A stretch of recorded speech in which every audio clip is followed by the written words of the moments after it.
the trainees just for maybe an hour or so, because after an hour or so, then they will become certified full stack software developers, and they're then off to congratulations. Yes.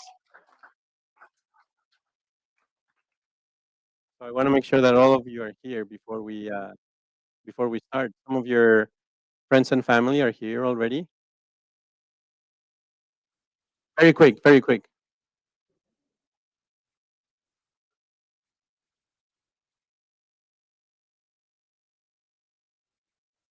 Yeah, so that's probably easier than them following the mindfulness check-in, which takes a little bit longer, 12 minutes.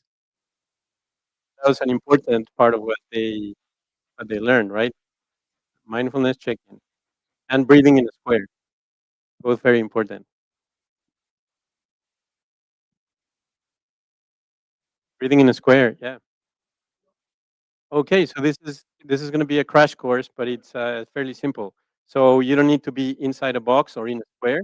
What you do is you take a deep breath, counting to 4. You hold it for 4.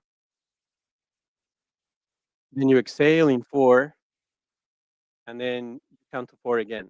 So that's the square. And then breathe in, counting to 4. Hold it for 4. Exhale in 4. Count to 4, and then you start all over again. And so that's a great way for you to make sound decisions, even if you're under stress, because just doing it a few times really help you reconnect your nervous system. And they were very excited because why?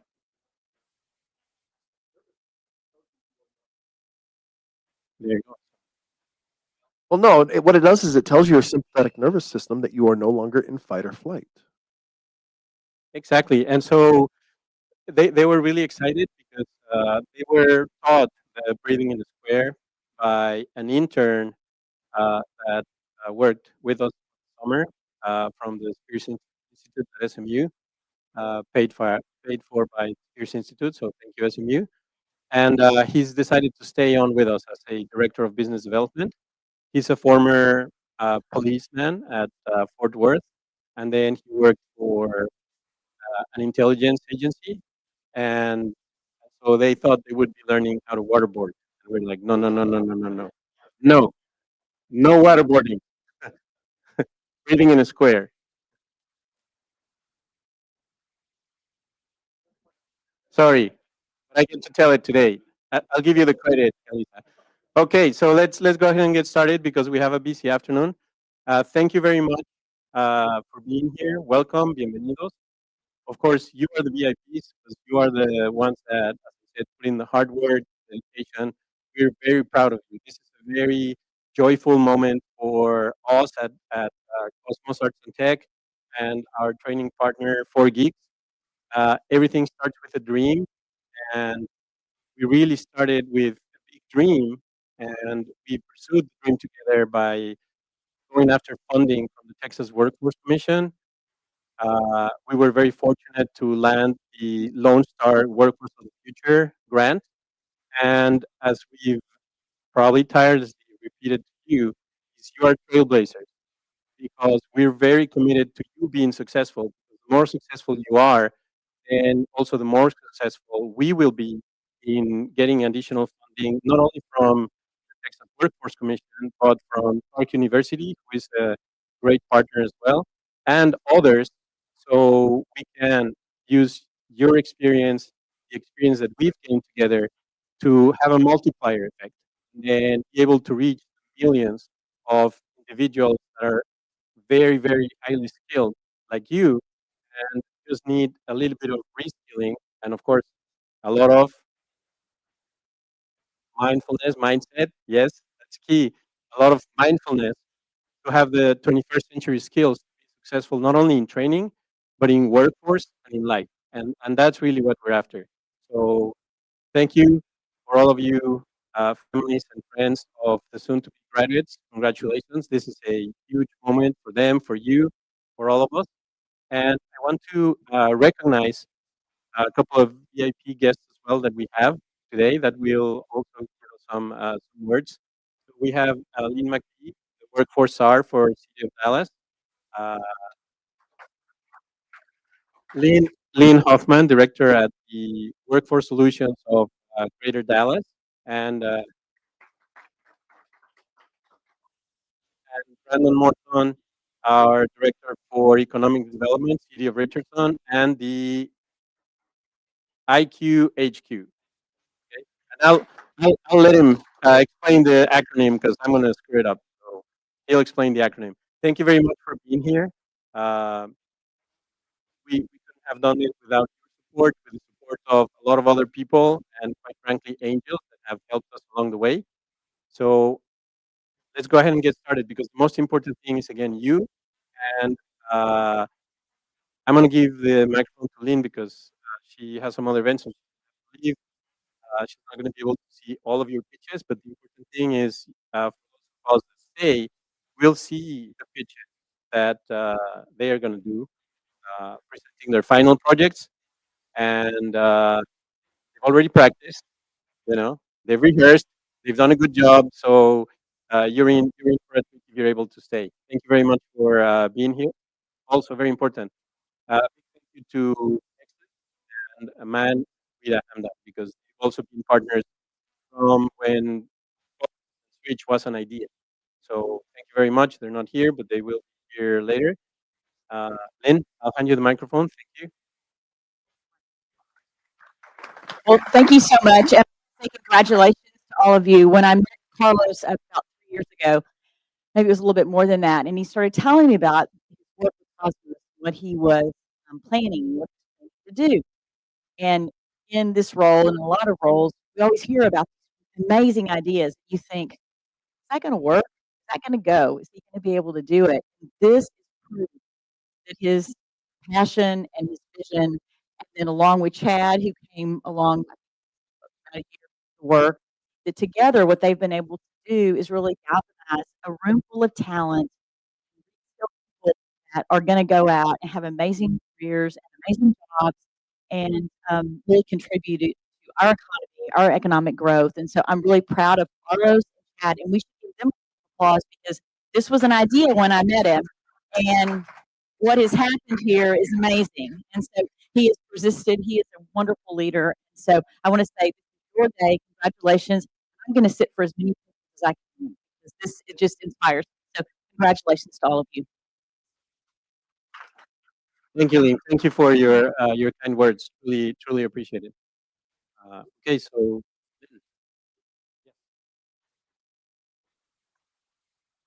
Well, I met Carlos and Chad a couple of years ago, and as a part of Workforce Solutions Greater Dallas, we actually became advocates for them as supporters for their application to Texas Workforce Commission.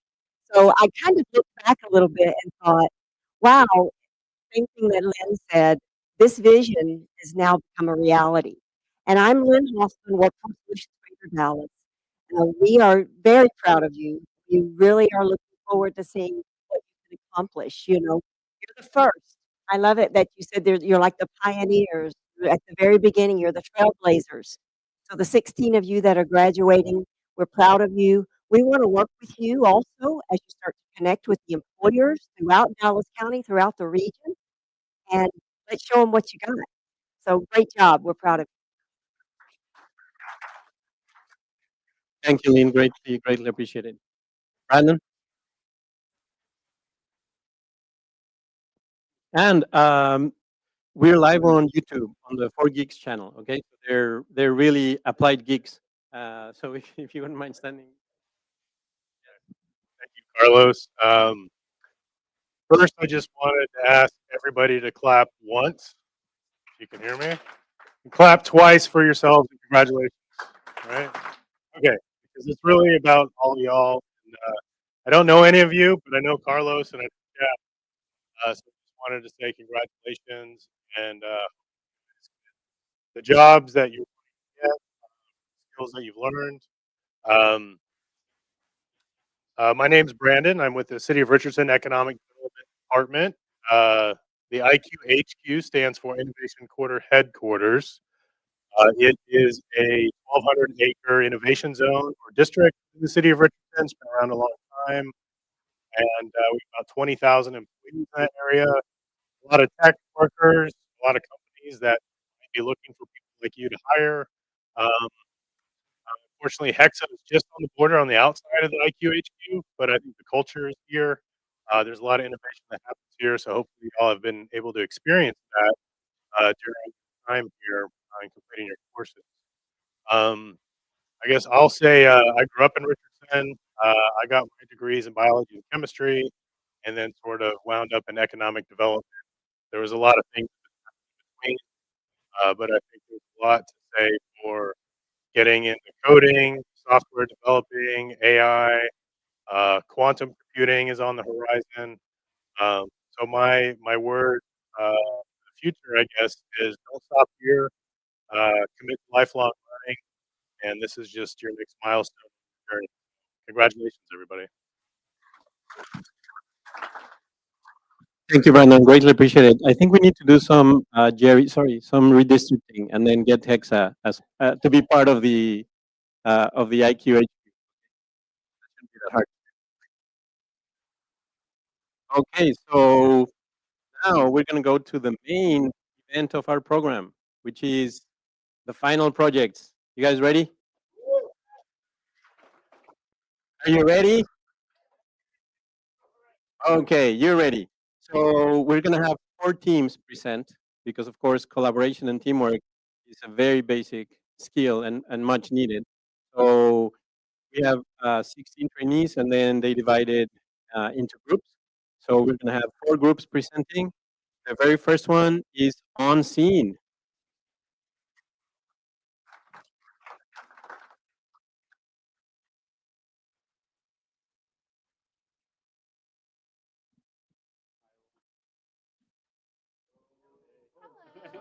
Just very quick. Because they know what to expect, but for you, so you know what to expect. They're gonna have 14 minutes to present, so I'm gonna start harassing them at 30 minutes, and then there's gonna be 5 minutes for Q&A. Sorry, not for everybody, because that would be a lot of questions. So we have, they're not judges; they're really friendly fire, and so it's the CEO and founder of Adora AI, Kyle, and the CEO and founder of Line Dance AI, Mohammed, and who else is helping judge? That's it, right? Friendly judges, friendly fire. So again, uh, 14 minutes, but at 13 minutes, I'm gonna sound an alarm, and then 5 minutes Q&A.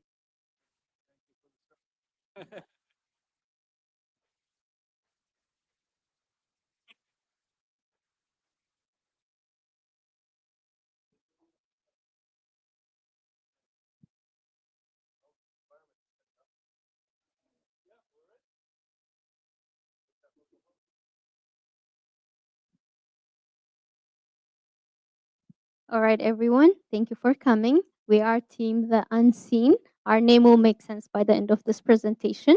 My name is Galila, and I had the privilege on the authorization and the testing part of this project. My name is Elizabeth, and I worked on the front end styling. My name is Salem, and I worked on the back end and project management part of the project. Hello, everyone. My name is Brittany. I worked on the front end as well as test. So, as Kalila stated, our platform is a full stack platform. It's called Unseen. We have created this platform for charities to help small organizations that lack the budget for advertising as well as SEO optimization. And we do this all for free. I'm going to be passing it to Celine. All right, so I'm gonna speak a little bit about our process. We had a very tight deadline, which was just 2 weeks. So we had to actually come up with something that is presentable, and it was very stressful for us. So we split things into phases quickly, and we made sure to have a deadline for each phase so that we all end up develop stay on track. Yeah. For phase one or before the first phase, we of course did the ideation.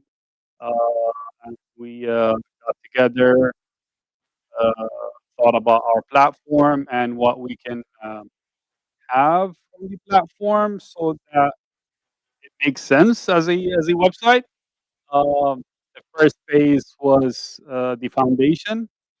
The second phase was the authentication part, which was Galila. The third one was implementing the visual part of the site, front end, Alyssa. And then the last one was implementing the MVP features. Me and Britt. Of course, the fifth phase, which is what we're doing right now, is testing before we present to you all the project.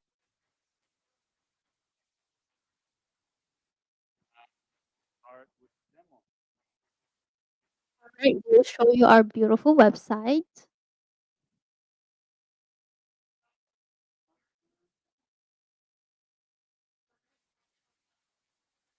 All right, this is our beautiful website. As you can see, this is the unprotected route where anyone will be able to see numerous organization.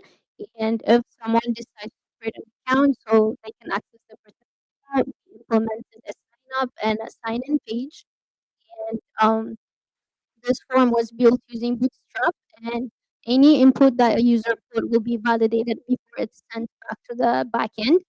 And we also implemented the Google sign up because as a user, we don't need to fill all this information just to create an account, right? So it's just a few clicks. He's able to create an account. He can sign in, but what if he forgets his password? We all forget our password. And also, with a few clicks, you'll get an email saying that this is a link where you can update your password. And you'll be able to log back in. You received an email thanks to Flax Mail. And yeah, you can log back in with the right password, of course. So, all right, this is our protected route where Alyssa will be able to tell us more about. So the focus of my part was to create the user dashboard. It allows the user to be able to browse and search charities and also to go to their own profile page where they can update their profile, they can change their password, they have settings that they're able to change. They can also, there is a search history feature that we are still working on, but this was my part, creating a reusable interface so that users could easily be able to operate the website. And now I'm going to pass it to Brittany. Right? So Lamb is going to be helping me demonstrate the search bar for you guys. So our search bar is very simple, but yet very powerful. It's user friendly. As just imagine that you're on your social media feed, but instead it's just for charity. We're also having our advanced filters on one full page as well. Now moving to the back end part, we were very lucky.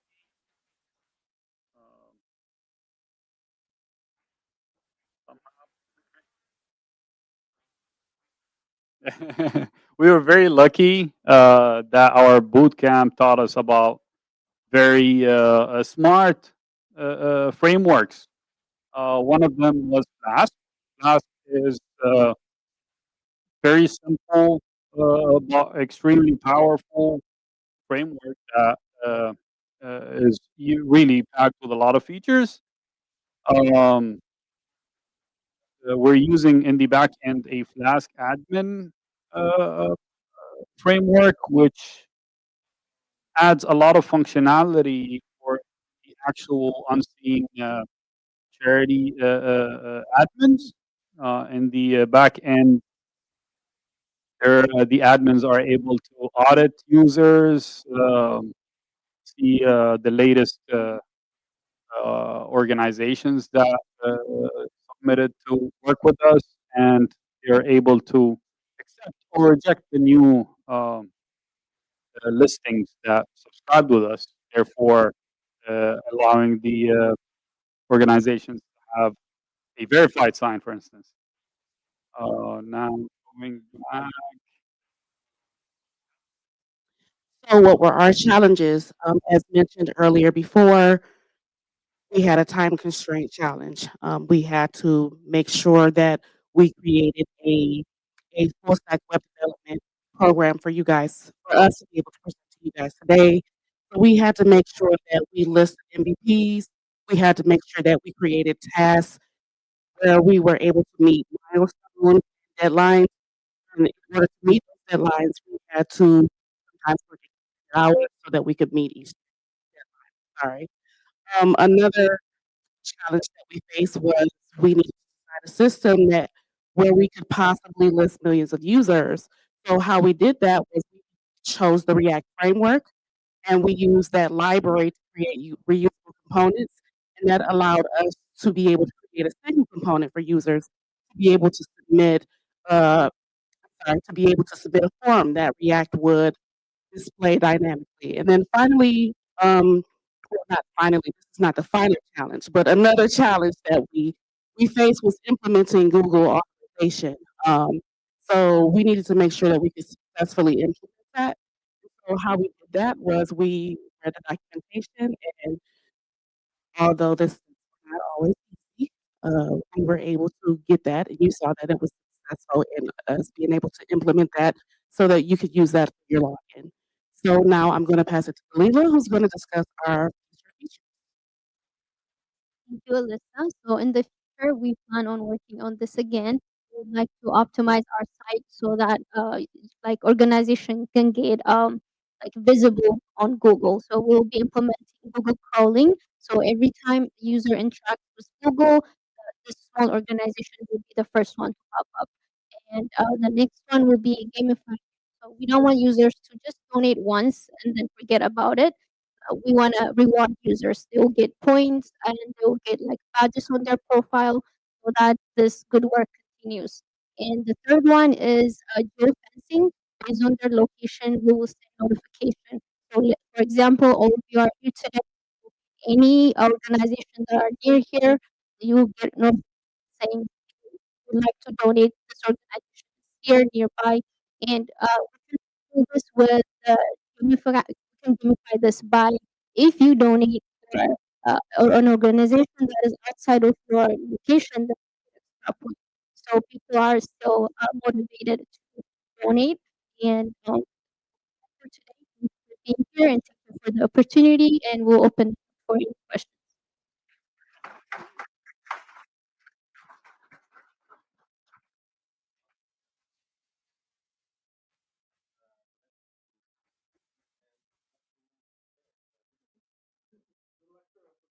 Yeah, yeah. Okay. Um, yeah. We're dedicated to support small organizations, not the big ones, not the mid-sized ones, and they would typically, as I would assume, I haven't done an actual research again. It was all done in 2 weeks. That small organizations do not pay SEO optimization specialists, and they wouldn't have enough time to hire marketing specialists or social media influencers.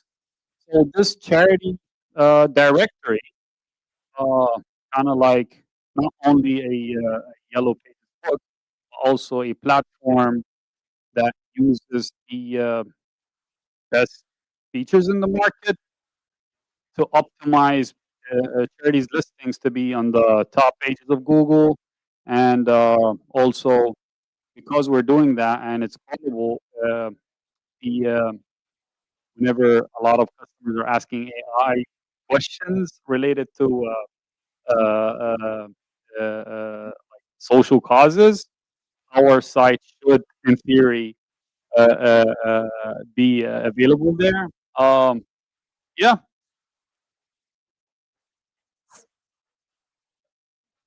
So, if I can be candid, um, there are a lot of people or organizations out here who do not have funding to help people who are in need. There may be larger organizations that people know of and can search for online, but those smaller organizations that are just getting started out, like say for instance, you for instance, may have wanted to start a small organization, but you don't have the know-how or the marketing team to be able to get you out there. So what you can do is you can come to our site. If you can switch back to our site, please. When we do add those extra features, you would be able to list your organization. And essentially, what we wanted to do was we wanted to create a Yelp site for small organizations to be able to come and list their site so that if they needed to get that visibility out there, then they have the opportunity to be in a platform that is like Yelp, to where people, because people especially like to donate around the holidays, they could come to our website and say, "Hey, I'm tired of donating to this particular organization. Let me find somebody who contributes to this cause and let me help them so that maybe I can help more people." Keep it very short. Honestly, we were all inspired by Switch, and we're hoping to help smaller organizations because we are benefiting right now from a smaller organization. And hopefully, I want to see them like the biggest one day. And we strongly feel that just because you may be a small organization, that does not mean that you're not powerful as well and can make a great impact as well.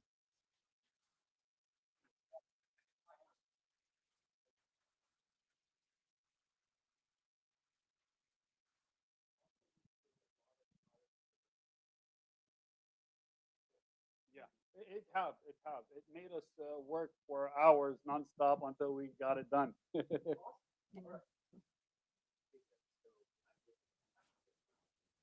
All right. Uh, Can you repeat that question? Sorry. I could. So one organization in particular that I know of personally is called, I believe it's called findhelp.org. Findhelp.org, though, even though they have organization charity listings, it's a limited website. So they're websites that people already know of in general.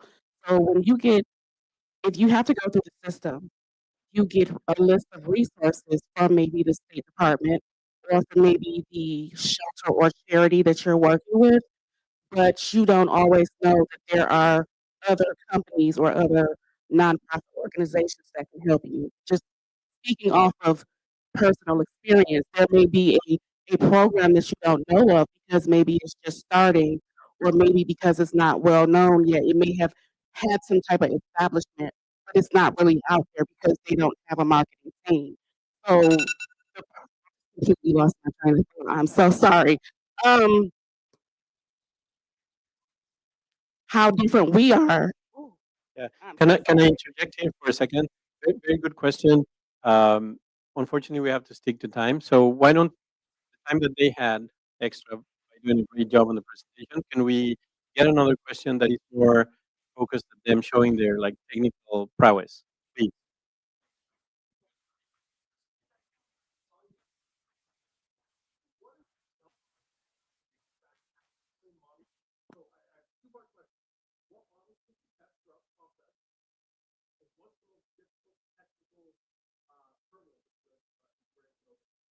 uh, technically, uh, we have implemented JWT encryption and linking that with Google authentication was kind of difficult for us because both are very secure.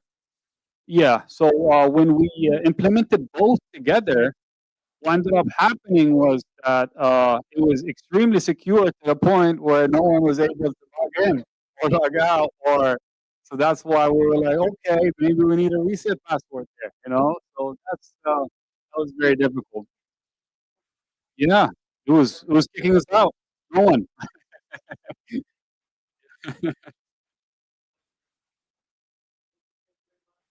Thank you guys, thank you so much.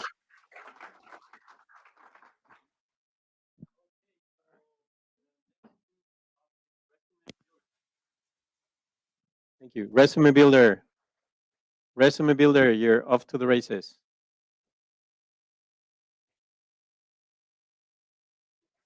You're not. Here we come. But I know that you're ready because I've seen you in action.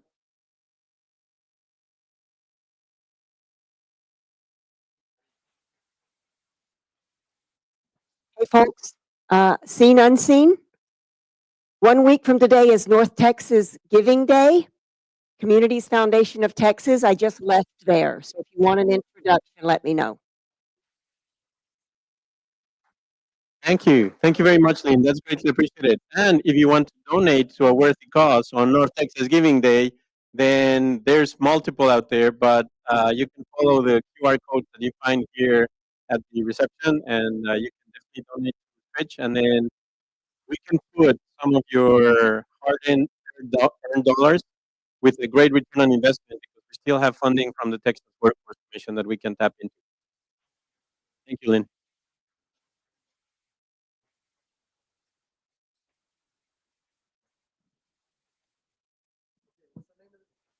Thank you. Our name is Resume Ranker. That's the name of our team and our app that we're going to demonstrate to you guys.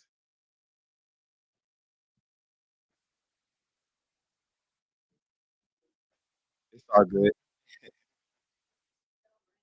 Ranker, Ranker. Yeah, you'll see it on the screen soon.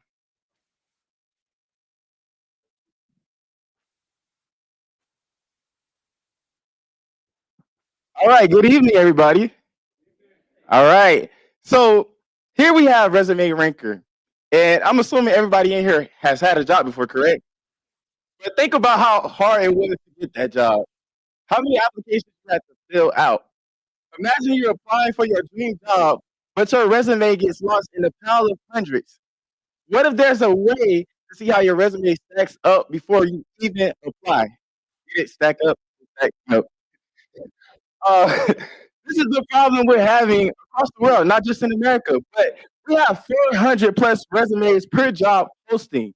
That is a lot of resumes. And not only that, 90% is never reviewed by humans. So we thought about it. We said, if robots are reviewing our resume, why don't we have an app where robots can actually tell you what to do to make a resume that can get through with other robots? So that's how we came up with our solution, Resume Ranker. And when you look at Resume Ranker, we have an app that basically will filter through your resume, tell you everything that you need to change on your resume. We have a match score. So let's say, for instance, you are a chef and you're applying for a job such as a full stack engineer.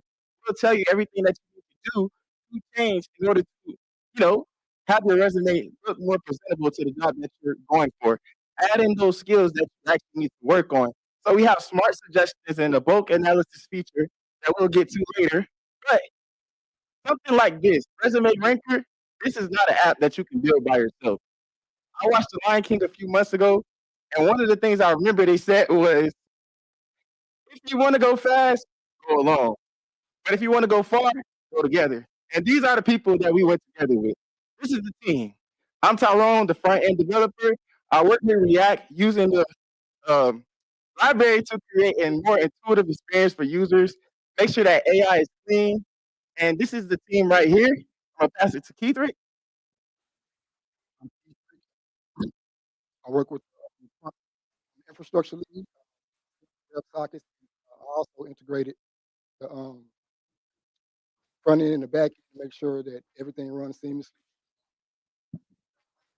Hi, my name is Marcus. I was a part of setting up the database schema and model and integrating the open AI.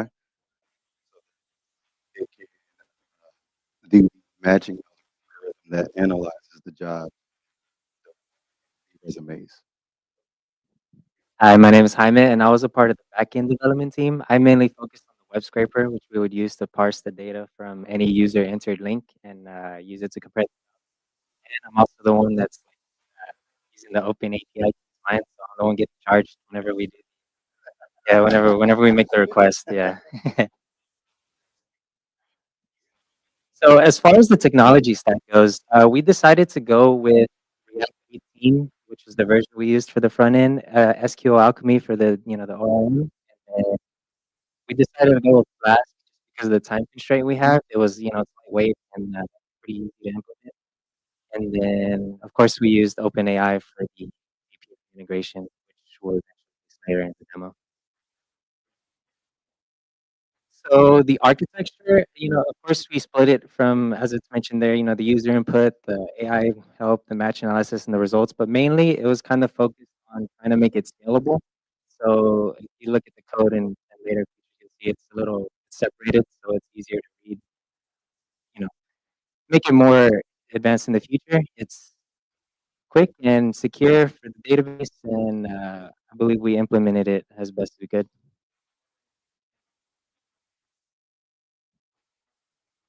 Before we get into the demo, here are some secure authentication to help protect the user's account.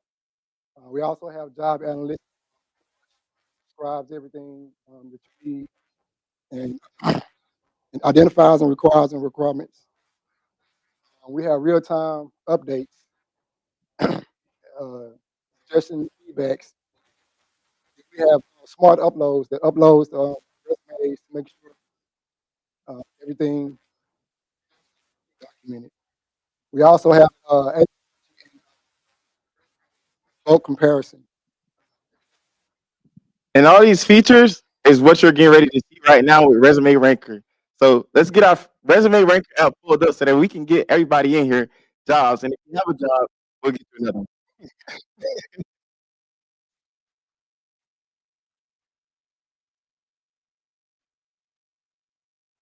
All right. Everybody can hear me? So this is our app, Resume Ranker. Once you click on our app, you have a whole landing page. And here is where you have different cards that say upload resumes, parse job postings, AI matching. This was done with Bootstrap.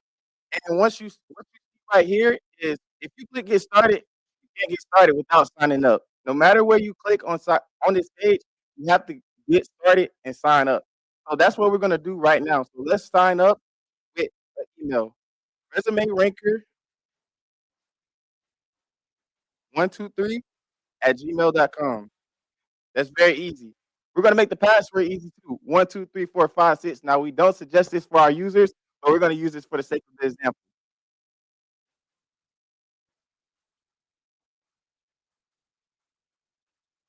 All right. So now that we have our account signed up, we have this whole system that tells us we can upload our resumes and parse job postings and do AI matching. And you're probably wondering, what is all of this you're showing me? Don't worry, we'll get to it. So first, we want to manage our resumes. So whatever resume you may have as a user, you want to upload it. So clicking here, where it says choose file, we're going to go to one second. We're going to go to our folder right here. We have Stephen resume, which is our teacher. We just kind of use dummy resumes.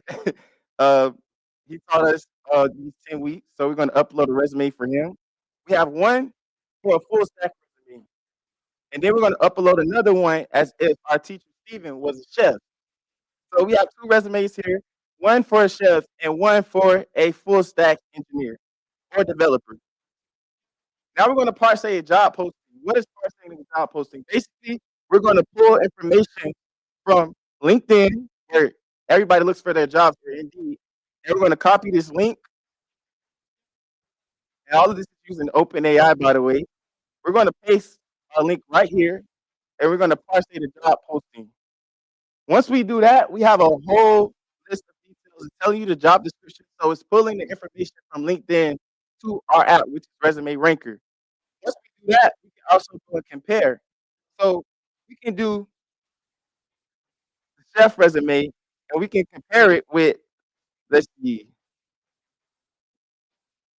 the one we just uploaded, the full stack engineer. So once we click compare, our system analyzes it, and the match result is a poor match. Want to know why? Because if your resume has chef on it and it doesn't have skills that's pertaining to a full stack engineer, it will not show up, inside of the system. Once again, we talked about the problem being that AI is reading through everybody's resume, and if you have chef skills on your resume, it's not going to work for you. But if we do the full stack resume and we do the full stack engineer, let's compare it then. It's more of a higher match. So we have a 66%. But if you see, we also have these suggestions that's developed at the bottom right here that will tell you everything that you may need to work on your resume. Now we're going to talk about our bulk compare feature, and on that portion, I'm going to pass it to Amy. So the bulk compare is a similar thing. It's really the same thing as the compare, but you're able to pick all the resumes you want to compare to the same job description. So ideally, the main idea was you could put like 10 different resumes and then select a job, and it'll pick the best one for that, and then the suggestions to make that one also fit better for that role. Uh, and so, like I said, it does the same thing. We'll do the company. As well, I should mention for the parsing, the web scraper, it does, of course, work on any, like, it doesn't have to be just LinkedIn. It can be the company website, wherever you do your job postings, at least the main ones, the main websites. But, same thing, you compare the two resumes. And although you just saw, like, him compare the same thing, it'll give you the results here. So, so yeah, it's just you see the same thing. It's a poor match and good, better match for him since we uploaded the full stack one. Oh yeah, yeah. So here, as well as that, as the admin, you get to see everybody that signed up for email. So here you can see the analytics side of the things. So the recent users, all the tests we did, and the resumes that are uploaded, as well as being able to delete harsh job postings we did. But yeah, I see it works even on company websites. Like we tried Lockheed not so long ago. Yeah, this is just mainly for the analytics side of things as the admin. I'm sure y'all wondering what challenges did we have this whole process, and we had plenty, but I'll let Marcus tell you some of them. All right. So a few of our technical challenges that we had, of course, was integrating the API. For that, our challenges was the multiple API calls and maintaining the user experience. So what we did, well, our solution for that was use asynchronous processing for that. Um, so users can see their updates in real time. We also we build reliable WebSockets connections for live updates and real time processing. Uh, for that, we use Flash Socket.io to handle error handling and reconnection. So users they don't have to lose their progress. Um, Another one was quality assurance. Of course, you guys seen all of the emails that we had in our admin office, back office, and also a lot of our resumes that were already preloaded. So what we did was a lot of testing to make sure that jobs were parsed correctly, make sure that the data from the API was actually getting our results. And we also put a fallback system in there just in case the API did not work. What it would do is it'll match keyword to keyword and give you a. Lastly, was the team coordination, just establishing effective workflows for that. We all own the section, like you should saw in our meet the team. We own the section and we use Jira, a Kanban board on Jira to kind of measure that. And then once we had the bulk of what we did, we spent time together merging everything and testing sure it was functional. And I want to say another challenge we had was communication as a team. We had to learn how to work together and more so get on that team mindset because we all just like to do our own thing. But once we got on board as a team, we was able to pull our weight and actually come together to finish Resume Ranker. And some final words that we do, or I would like to say to you guys, is you're probably wondering like Resume Ranker, how is this useful in our everyday life? Well, for everybody inside of the Switch Workshop, we're coming from different backgrounds. We have not been inside of the tech industry our whole life, but we're trying to get inside of it. And with that, this will help you to get a better resume, especially once we've learned the skills of a full stack developer. So sometimes it's like, hey, well, I got experiences with the chef or being in healthcare. Well, guess what? You have so much experience. We're going to tell you which resume is best for you. And on that, we want to say thank y'all for listening to our introduction to Resume Ranker.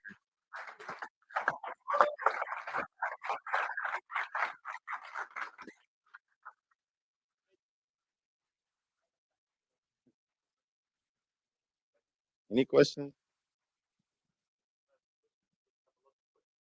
Okay.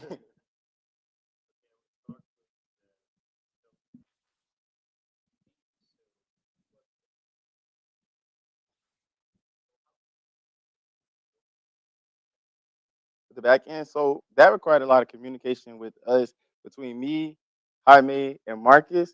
So with the back end, we're working.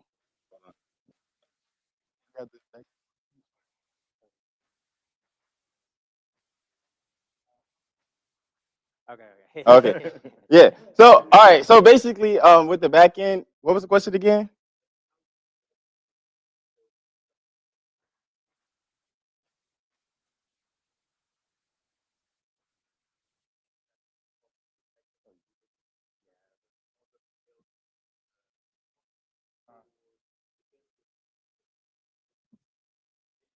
It's exactly like that. We were able to separate it.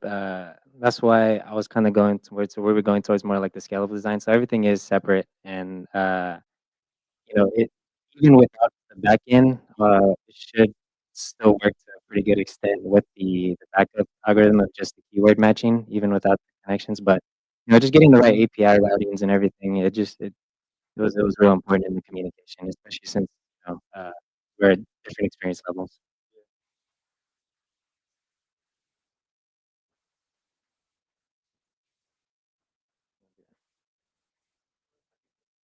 Sometimes, yeah. I mean, yeah. Well, yeah. To be honest, yeah. Of course, it is. Uh, it is a little difficult, but I mean, all we can do is help each other out. So if he was having an issue specifically, like say with the sockets and the embeddings, although the sockets weren't very visual in this presentation because it all happened so fast anyway. Writing the embeddings took a little, was something to learn because I haven't really used sockets in a while. I'll say that. Further answer the question, I want to say, with setting up the front end and the back end development or the back end environment, we mainly worked on the front end, and he was working with the sockets at first. With them doing the back end part, where we lacking information because Jaime is actually super duper experienced with everything. He actually was a very strong help inside of like helping us where we would be lacking. So he pulled his weight in that part, and Marcus was doing a lot inside of the back end database. So it kind of came together perfectly, and Keith was in the thing with the sockets. So it's like we all identified each other's weaknesses, and wherever those weaknesses was at, okay, I can help you. So though I worked on the front end and they worked on the back end, yeah, we all kind of bounced back and forth every now and then. Yeah, so we was like, "Hey, you need help with this, I'm gonna help with that." We literally was back there troubleshooting, and that's probably one of the challenges too, trouble. Yes, yes.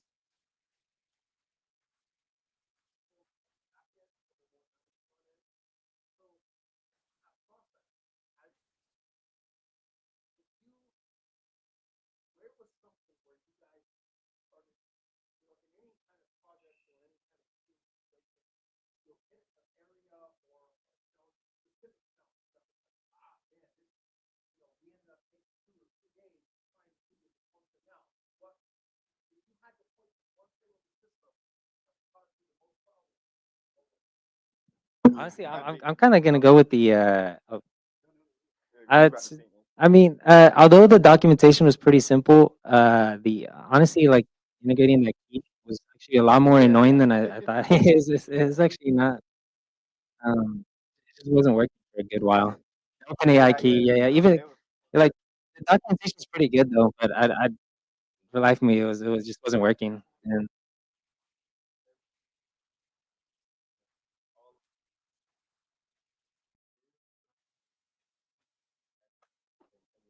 Yeah.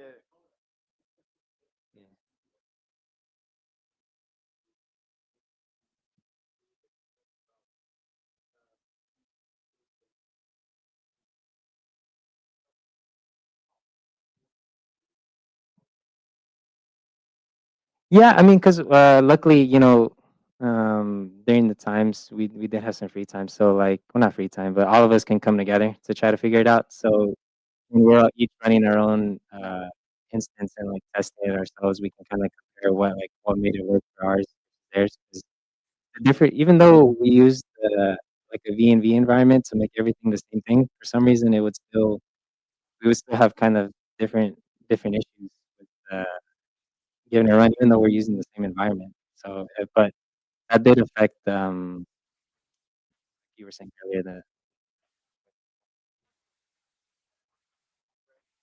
yes.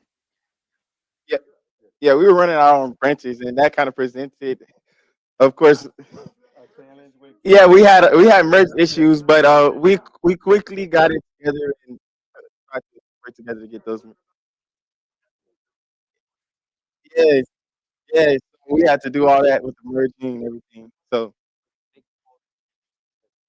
yeah, we had to create different branches, delete branches, and practice it over and over again until we get it right. So, and multiple eyes did help. Thank you all, and thank you for all the people who showed up. Thank you. So yes, we're gonna have a fifth team, well, an individual that got it in the nick of time. So next up is Pixel. Pixel Play AI.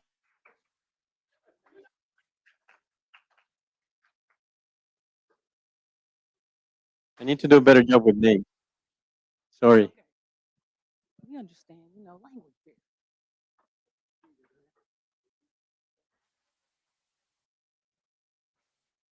Yes, sir. Yes, sir. Pixel Play AI. Yep.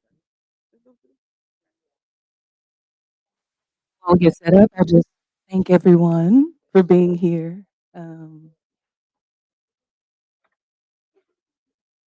Worked really hard and very actually, well, you know, we did. A user. Yes, sir. Their name. Caleb. Caleb.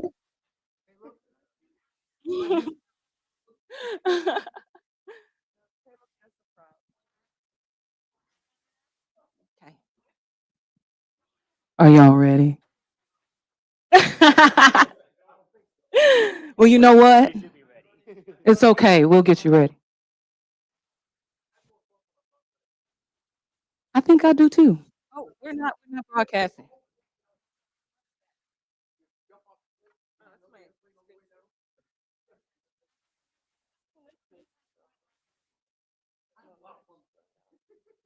Oh, no, you going through. Yeah. So we're actually the team that didn't get to do a practice run through. So y'all get to watch us struggle to hook up our system real quick.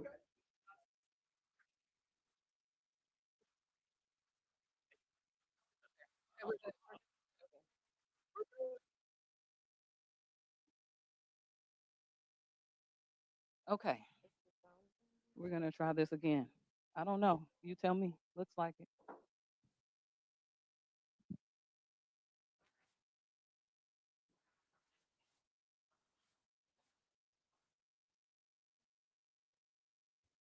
Well, I had a really cool cartoon to play, but we're gonna jump right into this thing. We oh, thank you, Hero Kid. We are the A team. This is Pixel Play AI, and it is where it's more than just a game, it's a lifestyle. So, who's the A team? He's the A team. And we're going to start right here with the gentleman of the group. Hi, I'm the gentleman of the group. Thank you very much. I'm Jeffrey Martinez. I was working with a part of the front end and also part of the database. My name's Joanna. I was working front end features, components, and then also some of the back end authentication and data. I am Lakeisha. I work on some of the front end components as well as the security with JDT and built-in flash security, and a bit of the back end. And I am the Zai. No, I'm playing. Zayulani Jackson. And like we all did, I think we wanted to do a good job of working both front end and back end. Set up the route. We're good to go. Okay, so this is the system. We're going to do a summary. We're going to tell you how we made it. We're going to demo, talk about challenges, and then tell you what we want to do in the future. So if you have questions, of course, you're holding them till the end. I thank you guys so much, by the way. You always have to say that during a presentation. All right, here we go. All right, so as you guys can see, I do have my son here, and the reason behind us building Pixel AI is what y'all see him doing right now. Kids spend way too much time just with a phone in their hand or a tablet. Fortnite, Roblox, YouTube. They really lack physical activity. And so the solution to that is our right? We want to have them have a more active lifestyle, but still be engaging and fun for them. And some of our key features are story generator, our AI story generator. It will be our get fat task, our habit tracker, and our rewards program. Those are our MVPs. And so I'm going to pass this over now to Joanne to talk about some of the tech behind it. Okay, so we broke our tasks into phases on Jira. We used a management task manager, and so phase one was more like building the skeleton of the application. So we used Python, Flask, and then JWT for authentication, and then front end we used JavaScript, React, CSS, HTML, and then we use Gemini API for our gamification process and story generator, and then Postgres, SQLite were used for our database. Dice Bear, Dice Bear API was used for our avatar component. So we actually have the JavaScript with React library that's built into it as the REST API. And now for the demo. Yeah, like, so lots of different languages went into the creation of this, which is really, really cool. Of course, it was kind of the point, but I think we might have went a little bit overkill. So sign up, very simple process. We're not gonna do that. She has to log in because she has a super secure computer right now. Our security is very, very secure. We made sure like all of our information we stored is safe. Okay, so we're inside of the dashboard of Pixel Play AI. And as you can see, we have some cool little buttons here that'll take us to the different functions and features of our app.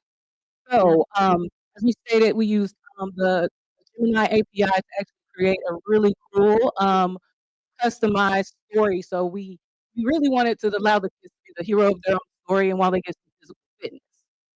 Now,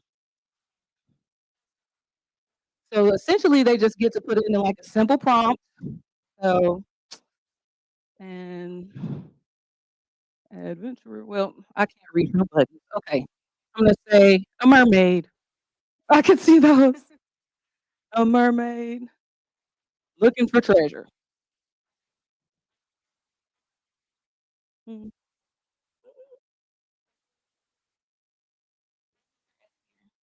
I don't know. I can't read or type today.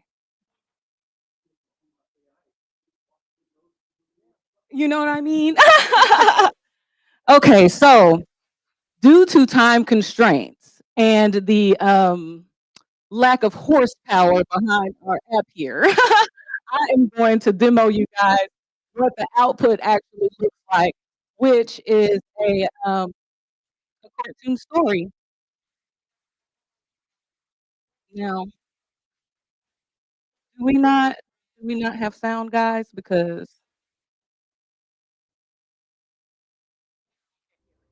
oh, yeah, I remember we didn't have sound in the opening. So, oh, did we? Maybe turn it up.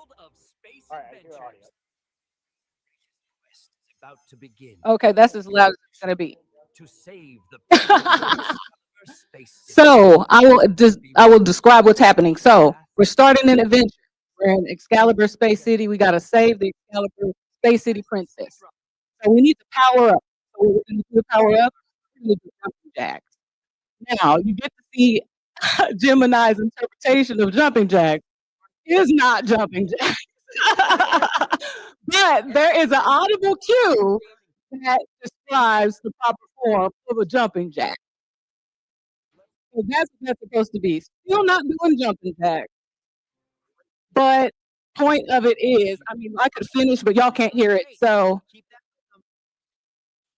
yes, so it's yes, so there's a sequence of exercises throughout the journey. Essentially, it's 5 parts, 3 exercises each part, and each chapter is about 5 minutes.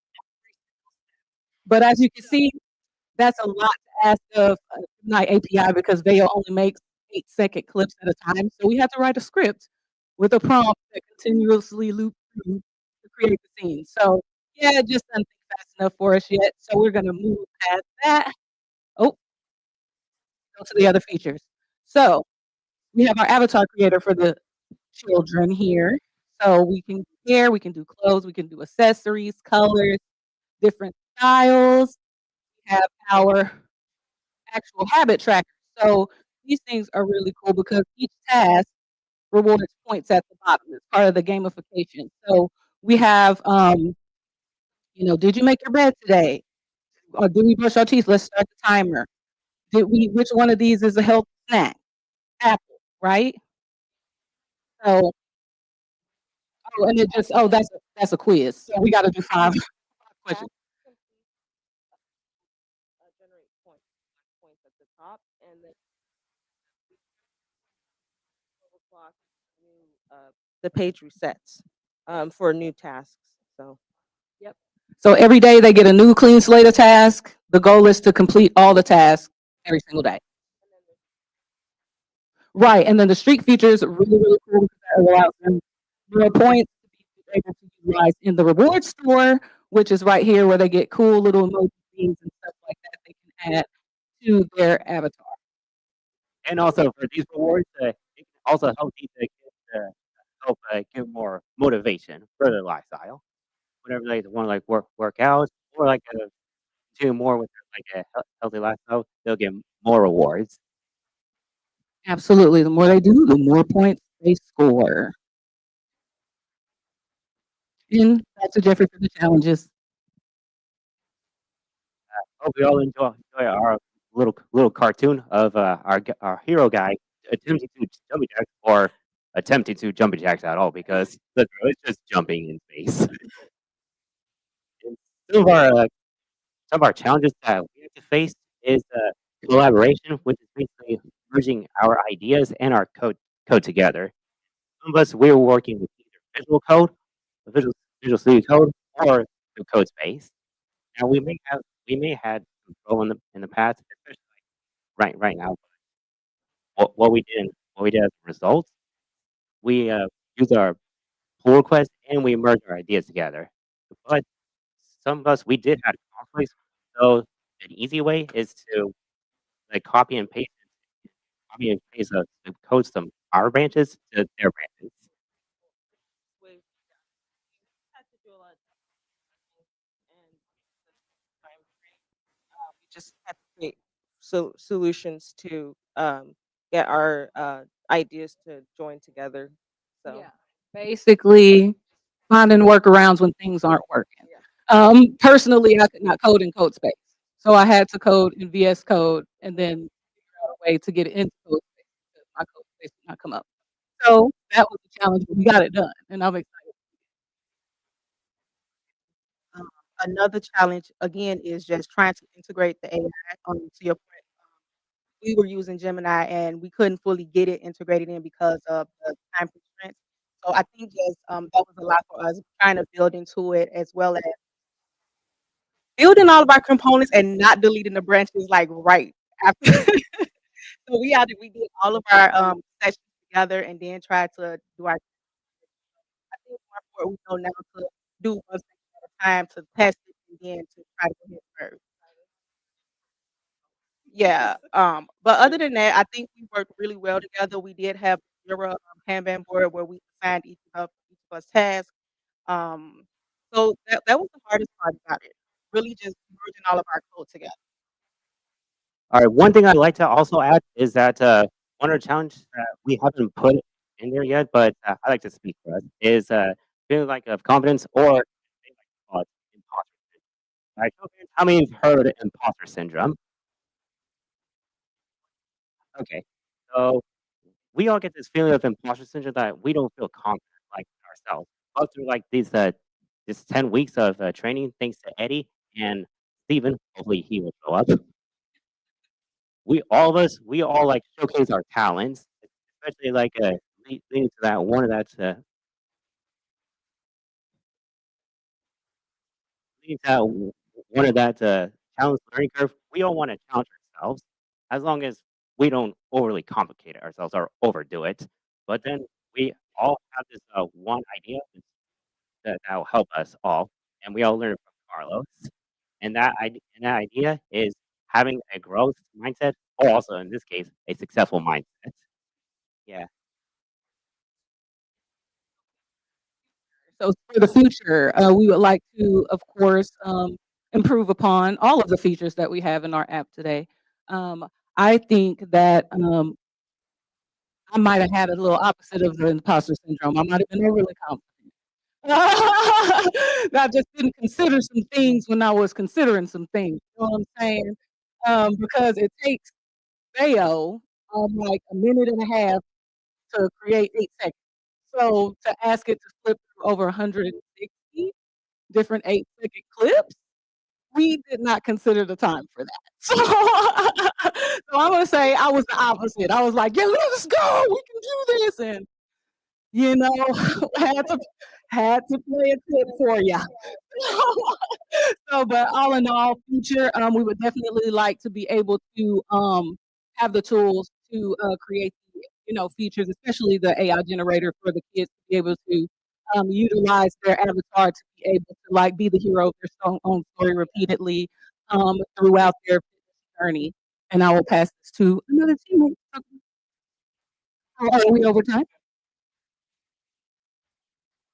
Okay. I think another future state would be actually add games in there and not just the workout component, where you'll be able to go in and kind of train for boxing or maybe like have yoga or meditation exercise, have that already pulled in there. So I do think future state will like to add actual games to play. That is all we have. Any questions? Thank you very much for everything. Now we'll on to more important parts. That's the way.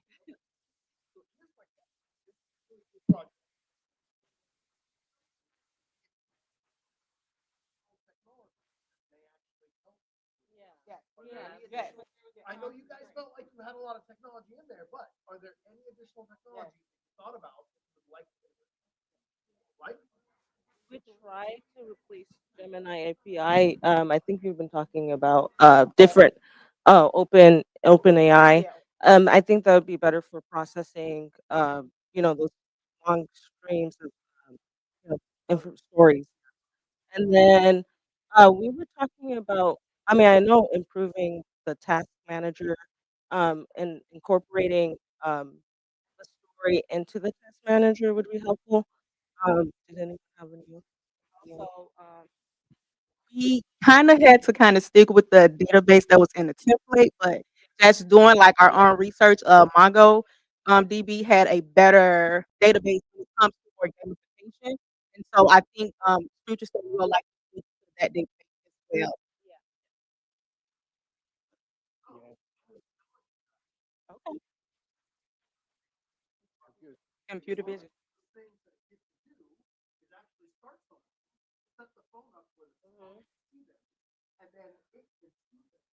Okay, okay. And so we talked about using the motion sensor from the phone. So we was talking about that. So and at one point I we were thinking about VR, but I looked into the accessibility. Not a lot of people have those type of systems at home. Yeah, everybody has a phone. Oh, and also a community where they could like Oh yeah, people, that's you what. know, Yeah. like So we group engagement, yeah, community engagement, yeah, for sure. So 'Cause they'll it's have been like a moving. It's like, oh, leadership we're at board. school. Well, did you do your lifestyle app for children? Pixel Play AI. Any more questions, gentlemen?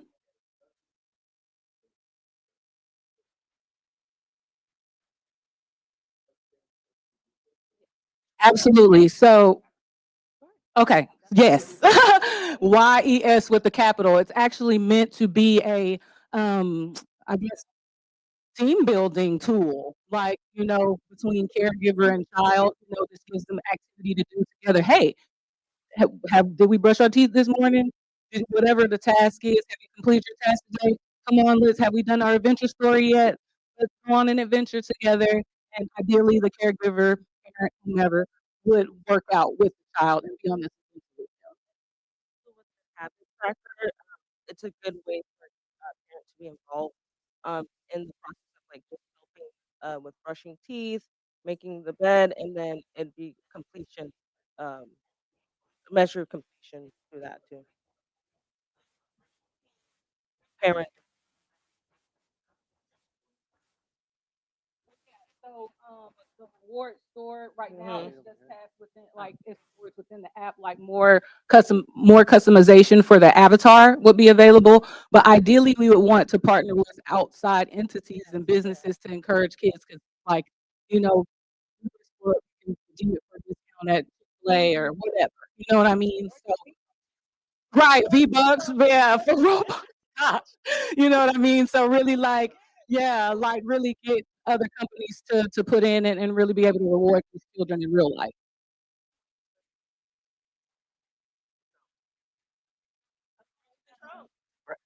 Parental control. Yeah, we thought of like a yeah yeah this app will help set us like a reminder. So it's like our kids, especially our little guy right here. How do you feel about our app, Caleb?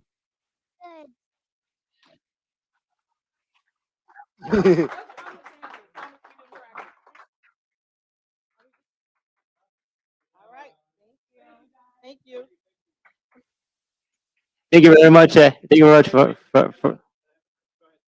okay. Thank you very much for listening to our project. We hope well one day we'll set it out in the market. And we'll set it on market. We'll set it on market to help out all the kids and improve their lifestyle. And you will for sure. So So I had a quick question for you. Don't leave yet. I understand that this is geared particularly toward children, but I'm wondering, had you thought about other uh, types of groups of people that might be able to use this? I mean, I'm thinking I have had to do like 5 years of physical therapy. How do you keep from not being bored about that? And how can how can you communicate with your if you're at home and doing your but and then they have anyway, different groups like that. I'm thinking about elder care. I'm thinking about early on dementia patients.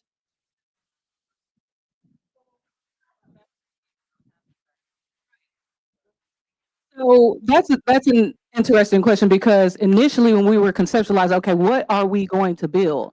We had both an app for elder adults, and then we had one for kids. And we went with kids because the marketability of it. I mean, it's an easier market to manage because parents are looking for tools for their children. So we definitely wanted to be able to serve an immediate need, and then also, yeah, children are our future. We need them to be active and able to physically do things. But to your point, absolutely we'll be able to fold this in for adults because this is really more, honestly, some of the features more applicable for them.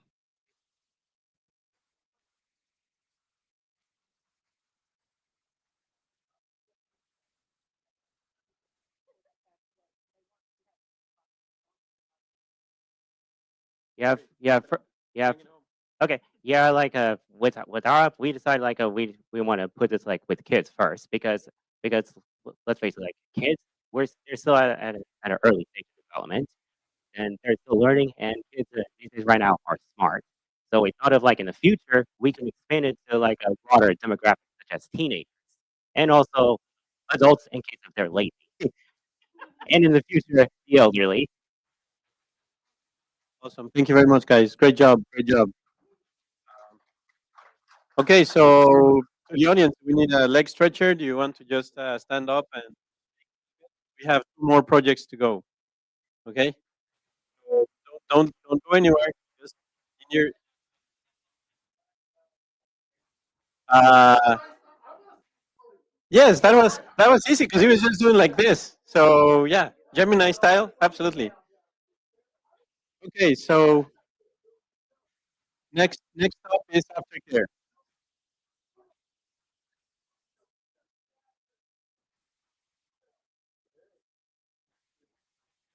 Aftercare, come on. No, no, no, no breaks, no break. I just said in your seat. Yeah, no, uh, no break. No, no, no. I said in your seat. A stretch, yeah, stretch, not a break. Hey, no, no, no, no. Hang on, guys. Sell him, sell him. Tell him that there's no break. Ask them to come in. Yeah. No, no, no. I said a leg stretcher. I said a leg stretcher. You heard a break because you wanted a break, but no breaks. Come on in again. Come on, guys. No breaks. We're pressed for time. Next to last. Aftercare is next to last. All right. Aftercare. The floor is yours. Thank you for having us. I know we got some tough acts to follow.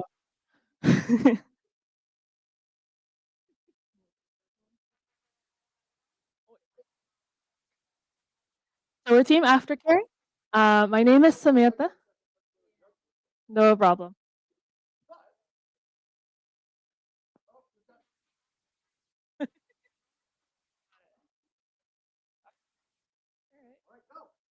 All right, we're Team Aftercare. My name is Samantha. I'm our project team lead as well as the backend architecture and authentication. My name is Rosanna. I am a developer. My name is Karet. I worked on the front end and the back end. So I just want to talk a little bit about our project before we delve into it. We all come from healthcare backgrounds, and the purpose of aftercare is to bridge the gap between patient and doctor communication, specifically during post-surgery recovery. Too often, patients usually go home from hospitals, from care visits, and they're unsure about what their care instructions are, unsure about what symptoms they need to pay attention to, or just uncertain when they need to contact their provider. The impact of our app aims to allow patients to not only access their healthcare information, but also be able to connect and contact their healthcare provider and kind of reduce the need for unnecessary visits. And for our development process, we started off with 11 ideas, and then we simplified it down to 2 ideas based on our common interests. Since we all have a healthcare background and interest, we chose a QR code. Um, we came up to the idea of aftercare from a QR code app that would be used for emergency response, um, and also a health and wellness habit tracker. So we combine the 2 and then focus on patient. And then for our development and collaboration, we focus on the back end, making it um, secure since it's gonna have patient and doctor information.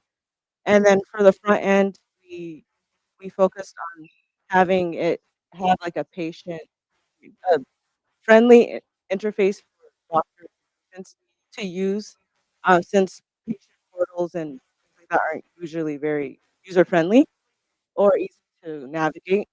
And then for testing, we and for collaboration, we did regular meetings, and then we also used a Kanban board on GitHub. And for testing, we just did testing as we went. Oh, we did testing as we went and um, did a lot of debugging together during our meetings. Our tech stack, we use React and Bootstrap for the front end and Express and MySQL for the database. I just want to talk a little bit about our backend architecture. We use Express, which is actually different from what we learned. We learned Flask in our cohort. The reason why we chose Express is we wanted to kind of align the tech stack with JavaScript, as well as it's also a lightweight, easy way for us to integrate APIs. We also did JWT for authentication, as well as OAuth with Google. And we just wanted to make sure we had the role-based access control, all the passwords are hashed as well. And we just wanted to make sure that because we're handling patient data, that it is secure. So now we're gonna show you our demo.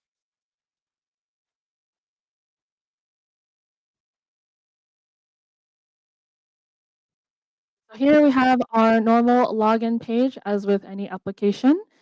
Here we actually are gonna log in with Google, and we're gonna go to the patient dashboard.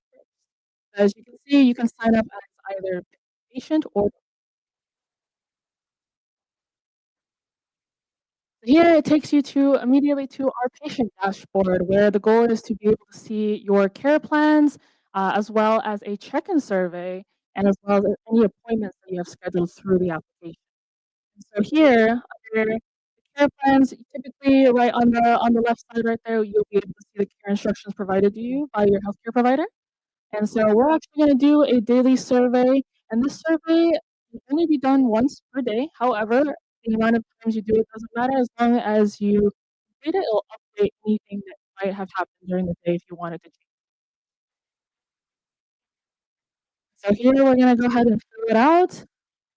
So it looks like our patient is feeling good. They're not feeling too much pain. They can move relatively well. Appetite looks pretty good. No fevers. Taking our medication. They look like they're feeling okay.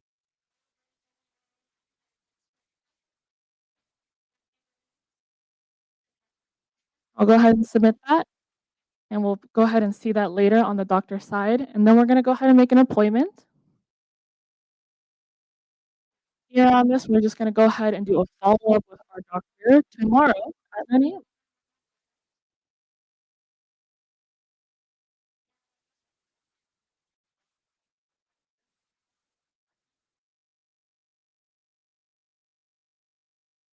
Perfect, and we're just gonna do a follow-up.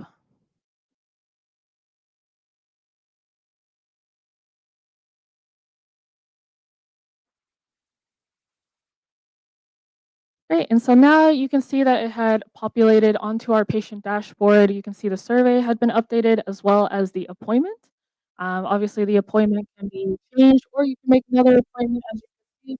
But we're gonna go ahead and go to our doctor dashboard to see that populate on their side.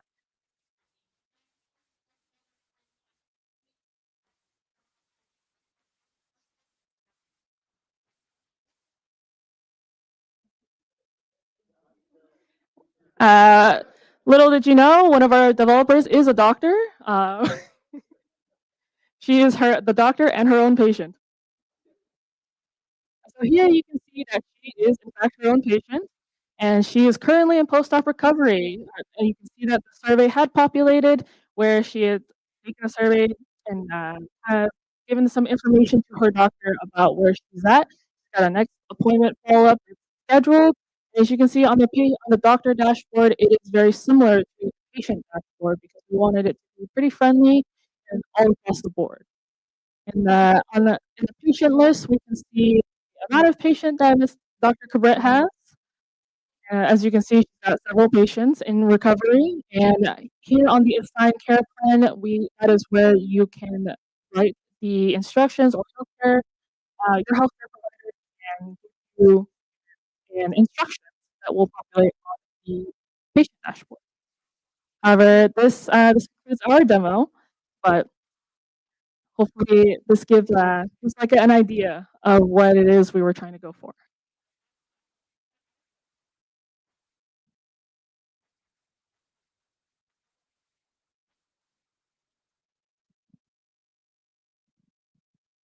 For our challenges, one of our main technical challenges, even with the front end, was using GitHub to to manage branches.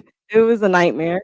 And then also integrating like routes from the back end to front end was pretty difficult as well.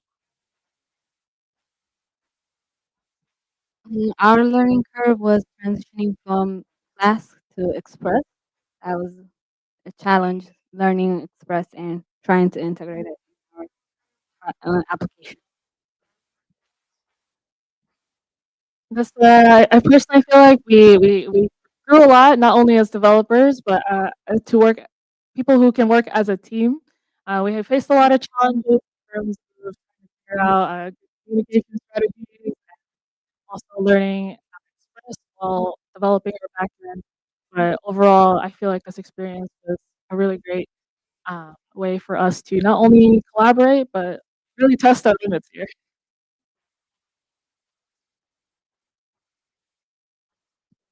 For future features that we're adding, we'll be adding a real-time chat feature for doctor and patient to communicate very easily.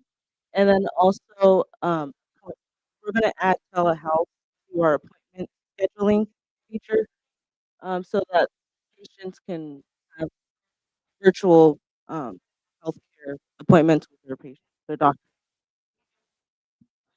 We're gonna also implement AI, and based on the symptoms, it can predict any complications the patient might have or future recommendations for the patient.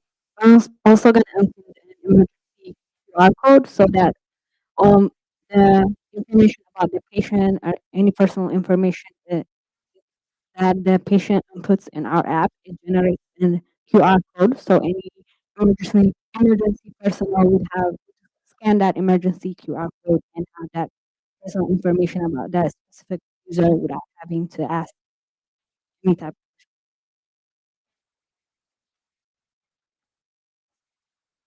I just want to add to that last feature. That was part of one of our original ideas, but we kind of decided to combine it with another idea that we had. But I just want to give a quick thank you to my own teammates for collaborating with me on this project. I learned a lot. I want to give thanks to our mentor, unfortunately going to be here today, to our TA Eddie, and of course to Cosmos and 4Geeks for this opportunity. We actually have some cards that we wanted to give out, so hopefully at the end of this presentation, go ahead and pass those out. Thank you so much. We can open up for questions.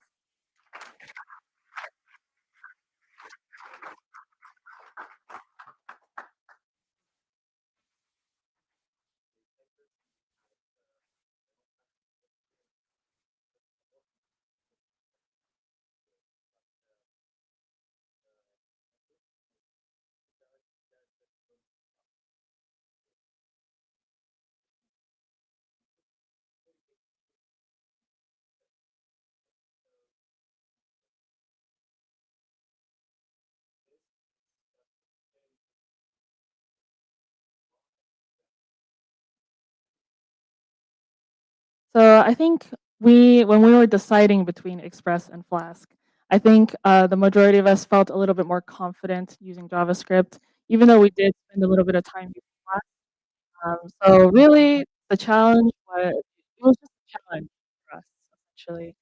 Um, but either way, I think we both would have liked using either framework. But really, it was a challenge for us to see about learning a new back essentially, rather than utilizing the one we've already learned. So we had to take a lot of lessons from what we learned in Flask and applied it to Express.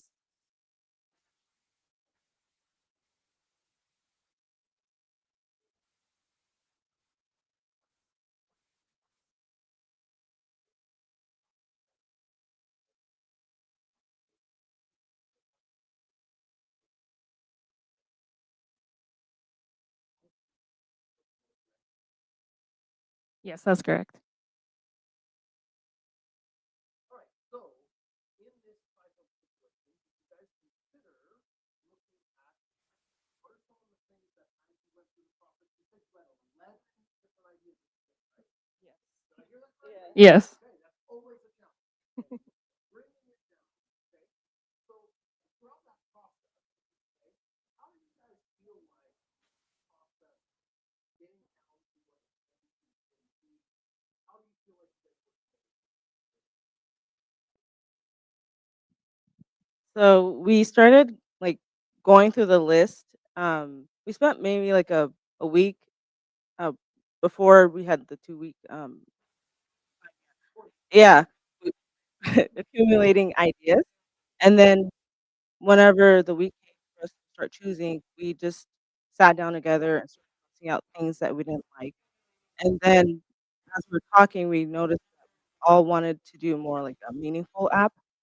So we all have interest in healthcare and wellness. So we chose the two apps that are close uh, related to that, and then decided to combine it. And then also, I had for me, I have I've done research on patient recovery, and that's a problem with having like access to either care or loved ones being there for them. So we all decided to do that.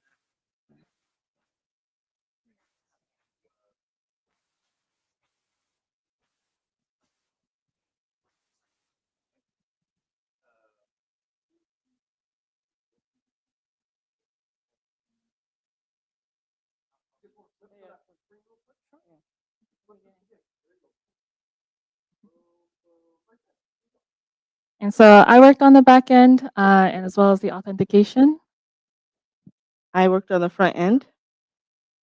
I worked on the front end and setting up the database.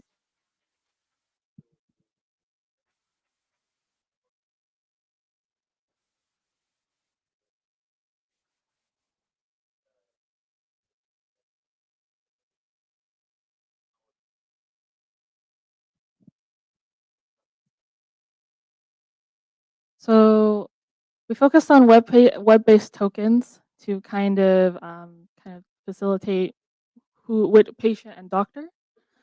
So doing that kind of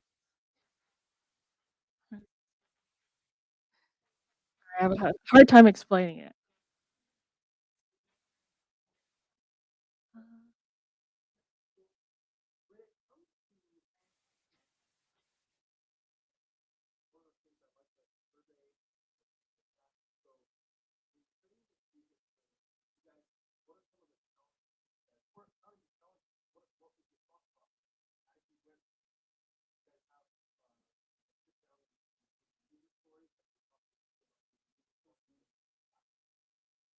A little bit of it. I think We tried implementing a few user stories like as a patient, what would the patient want to see in our app, and as a developers, what would we want to implement like in the security aspects of it, and what would the doctor would want to see when they go inside our app. We started doing something like that. Right? And we also use images of similar applications just to see placement of things. what we did. There you go now. Yeah. Thank you. Great job. And so we're down to the final project. So last but not least, meme generator.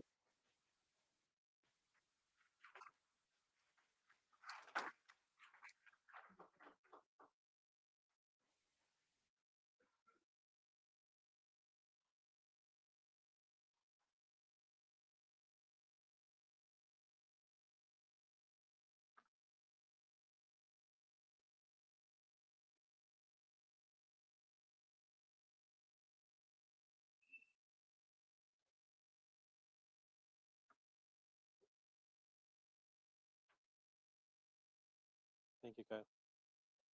Much appreciated.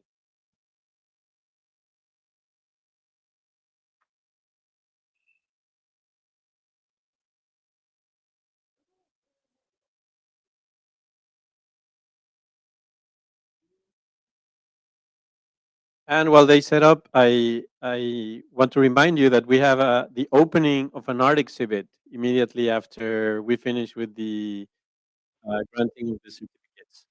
Okay, uh, and the artist is Desmond Blair, phenomenal individual that, thanks to Chad, we were able to connect, and he was here to inspire the trainees very early on when we kicked off the program, because he's not only a phenomenal artist, as you will see in his exhibit, he's also working in technology and face a lot of challenges. He has no hands, so stick around once we're done with the last presentation and we go through the awards of certificates. Okay, Priscilla, all yours.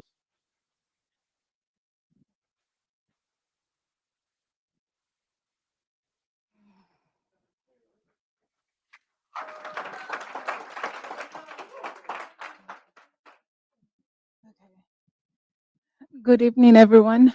So today my project is about Mimi generator.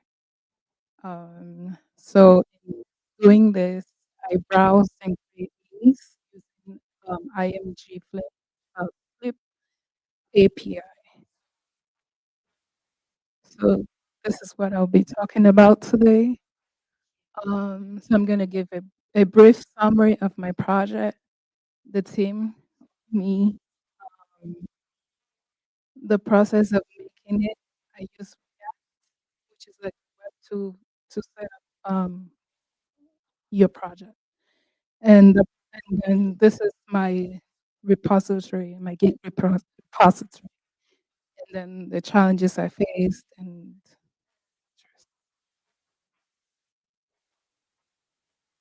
okay, so it says take a moment to talk about particular moment.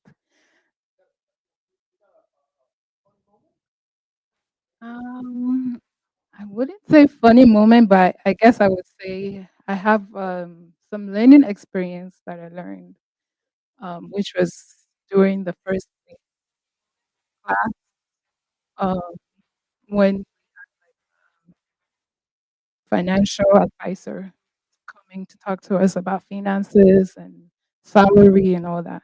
So me, I never took economics in college, so that was like a big, to learn how much tax gets taken out from your. So that was a big opener for me.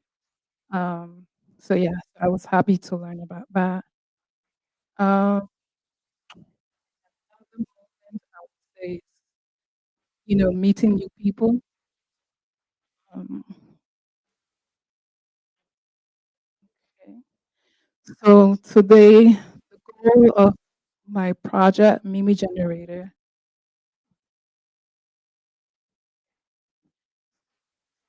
to build a modern Mimi generator using IMG Flame API with browse and create functionality. Um, so in this, sorry, uh, okay. Okay. And the user interf the UI that I used in making this is the template that we were given, React Hello web page. So a little bit of image flip. So this is like a serviceless endpoint in where you can fetch templates and create images. So the reason why I decided to develop this project is because I wanted something fun and creative, um, and also to have impact in people's lives, put a smile. Let's say if you're having a bad day, you just need something to cheer you up. You have a mini. Okay. Uh, Okay, so how this was built, I used a front end to build it, such as React, and then I used a little bit of small notes to receive a post from the client and add the username and password from the environment. Lastly, environment vars, which is used to store username and password from IMG Flip. And the technical components needed was modern CSS with animations, responsive designs. So let me give you a little bit. So Mimi Gallery displays Mimi template grid, Mimi Editor, which is like a text overlap.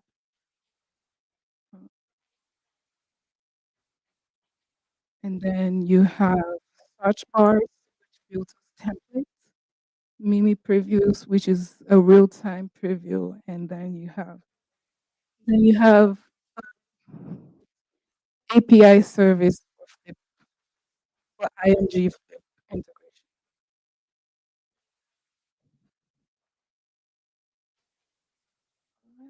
So the course features I used is browsing, searching for functionality, creating memes, download, sharing, responsive design.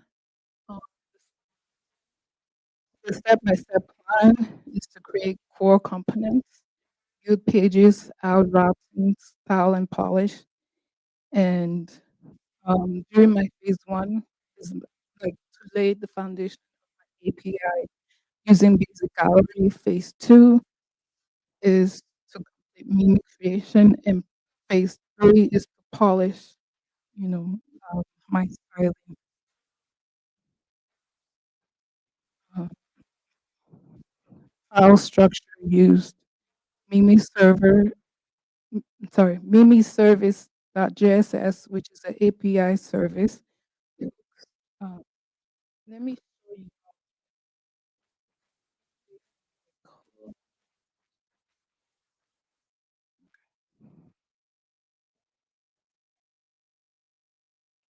Mm,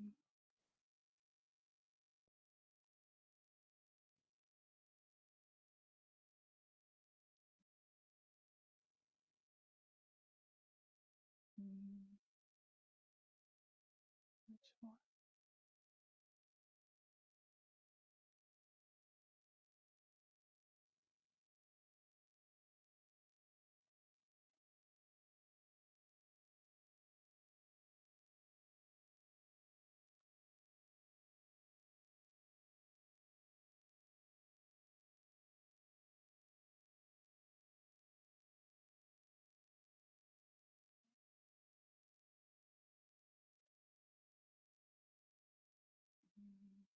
Where's the way from? I'm trying to find my code, so as I'm explaining to you guys, you all will see like the actual code. No, I use code space. Let's see. I don't know.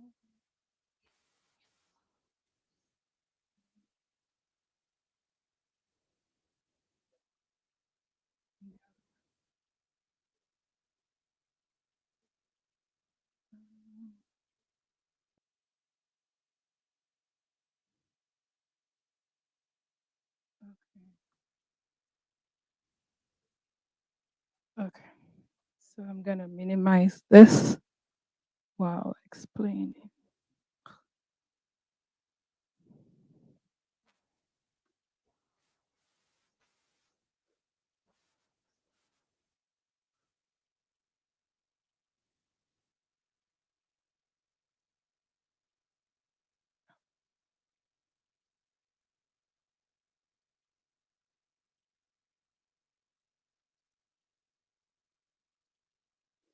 Okay.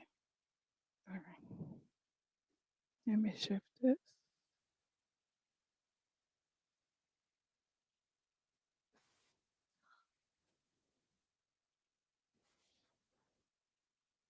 Okay.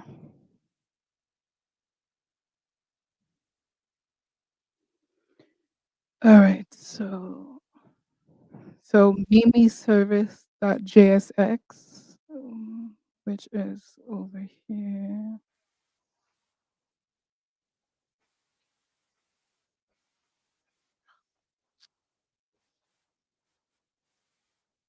Okay. So this is my Mimi service.js.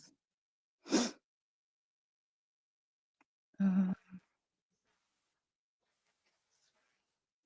okay. So this is a foundation. Yeah, this is the foundation of my mini generator. This is what imports the hooks, which is right here.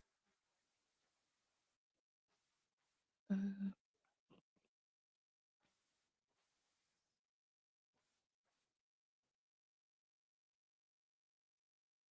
the hooks, which is a custom hooks. Um, Next, we have components. Now there are several components.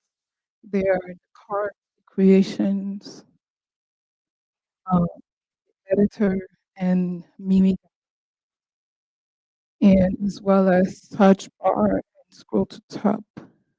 Um, and then we have pages. So I have 5, 6 pages. Or yeah, I have demo. Yes, you want to see the actual.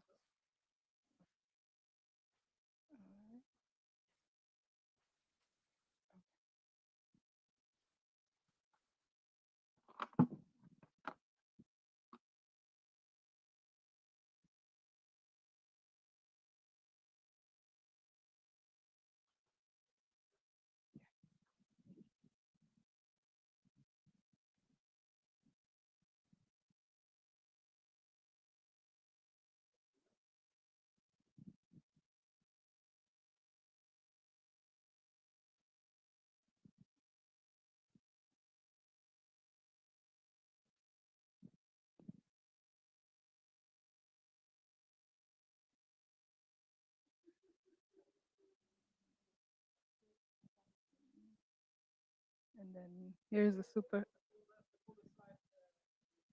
So that's a superhero sweating from the sun. And then you have a distracted boyfriend.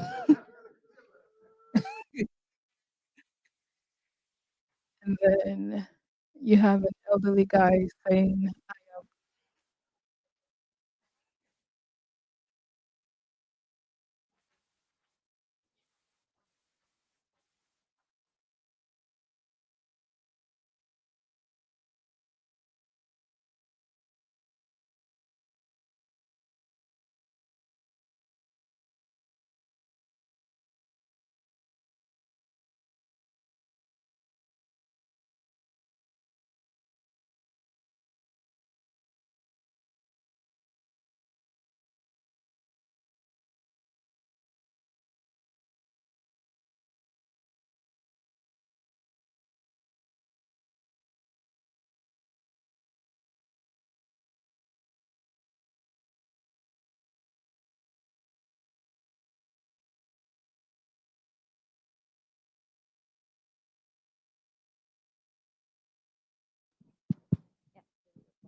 yeah.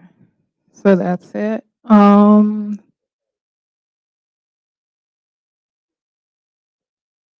Hold on. And I have a few more on my slide. So how this was built. So I started out setting my API, which is the Mimi, which is the Mimi service.js, and then built each component using React web app along with Mimi functionality. Okay. And so Mimi.js uses um, IMG Flip. Um, and then the challenges I faced while building my generator is having console errors or a lot log dialogue. Some challenges I also face while making my project is, this is my first time coding, and I've never had any background in coding. So it was quite challenging because when you don't have any prior knowledge of coding and you enter into boot camp and asked to make a project. And, yeah, I already showed my demo, and then thank you. Good job, Priscilla. Thank you. Takes courage and takes courage from everyone, and it's harder when you're solo than in a team. So thank you, thank you. So now we have 5 minutes Q&A.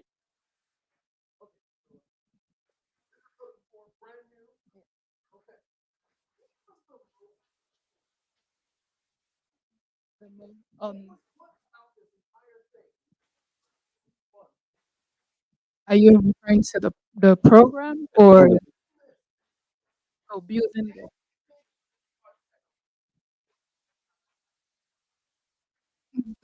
I would say, um,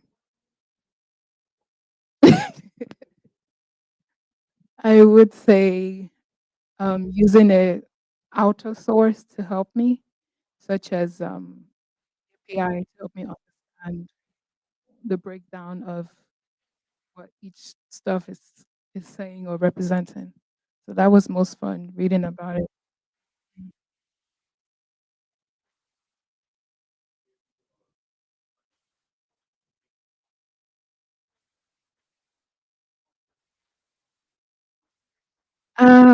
Fun is important to me because life is too serious, and so sometimes we just need a stress reliever, and so, like, sure, why not?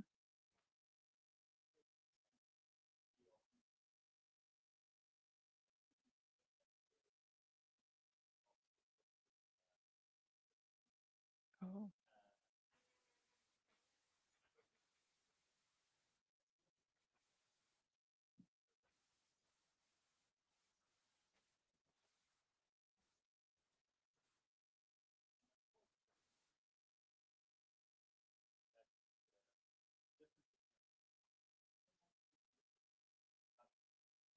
Yeah.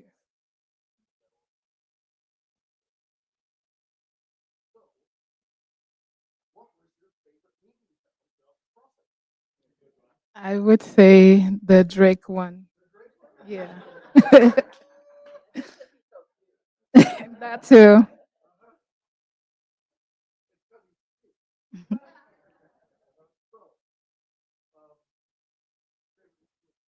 Yes. Do you have any?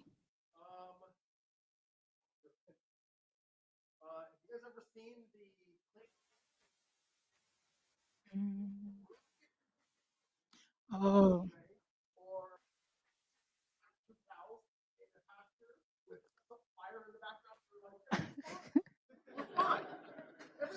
Those are my two favorites.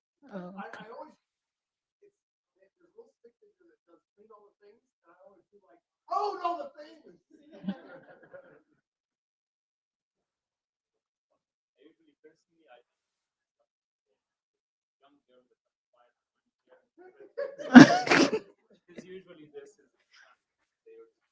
Yes.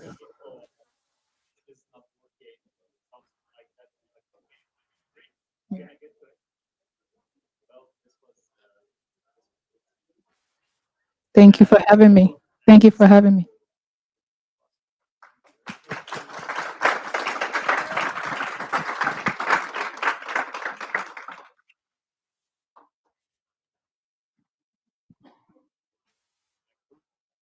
Thank you so much.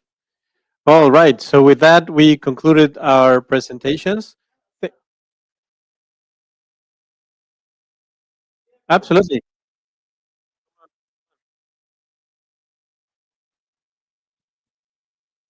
So first of all, Sam already said thank you to everybody who sponsored the program, Chad, Switch, Carlos, Marcelo, everybody who's involved. Thank you. But as classmates, we wanted to say thank you to Sam as well because Sam set up our Discord.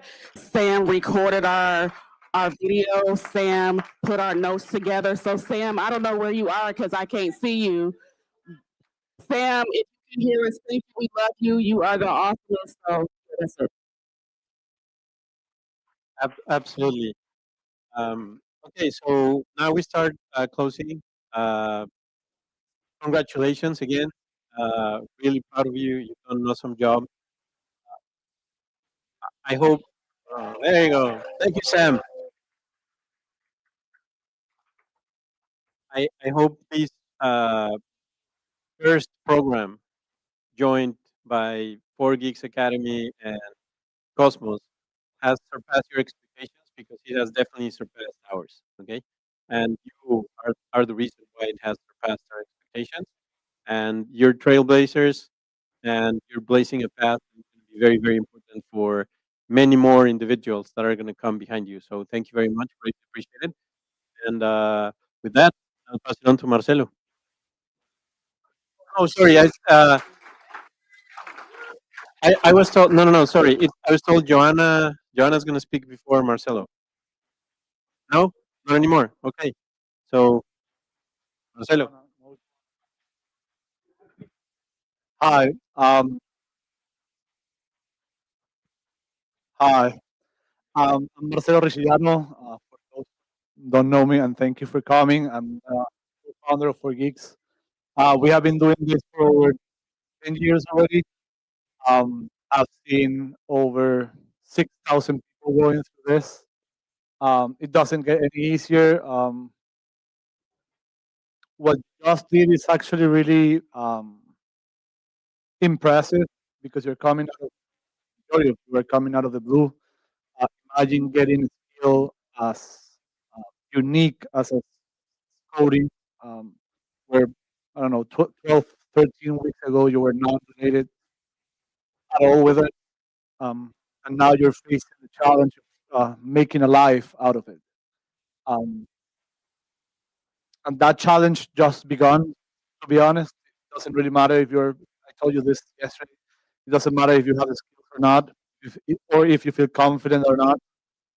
You better prove it. You better build it. You better keep on working. You better push it. The actual hardest part begins now because we're not going to be there every single day of your life. We're going to be there for you if you need it. So you have to raise your hand. You have to ask for support. You have to get mentorship. You have to get feedback. You have to knock doors. You have to be rejected 1,000 times. Only need one opportunity to shine, prove yourself, deliver the results, show that you have the skills, that you learn, you're powerful, that you're talented, and show people that you have a life in this, you can make a living. And it's a really cool living, by the way. So the way that a software developer makes a living when they find a job is that for the first 2 3 years, it's a rough path in terms of being the junior, being the one dealing with the nonsense of every of every company, and like the awful portions of the code, and facing a bunch of walls because you didn't even know what they're saying. But then it becomes your decision where to work, what to do, what's the job that you want to get, how much are you getting paid, and you start like putting things all together to make to make a living, where they're paying you, and the compensation that you're getting, and the job that you're getting, and the work that you're delivering, and also what you're getting from wherever you're working. So it's gonna be great. I've seen it happening. I can tell from any of you that you have what it takes. I can tell you because I see the work, because I see the passion in the eyes, and because it's gonna happen pretty much. If you push it really hard, it's gonna happen. So I want to say a few things about you. Um, by the way, I got this letter from you guys.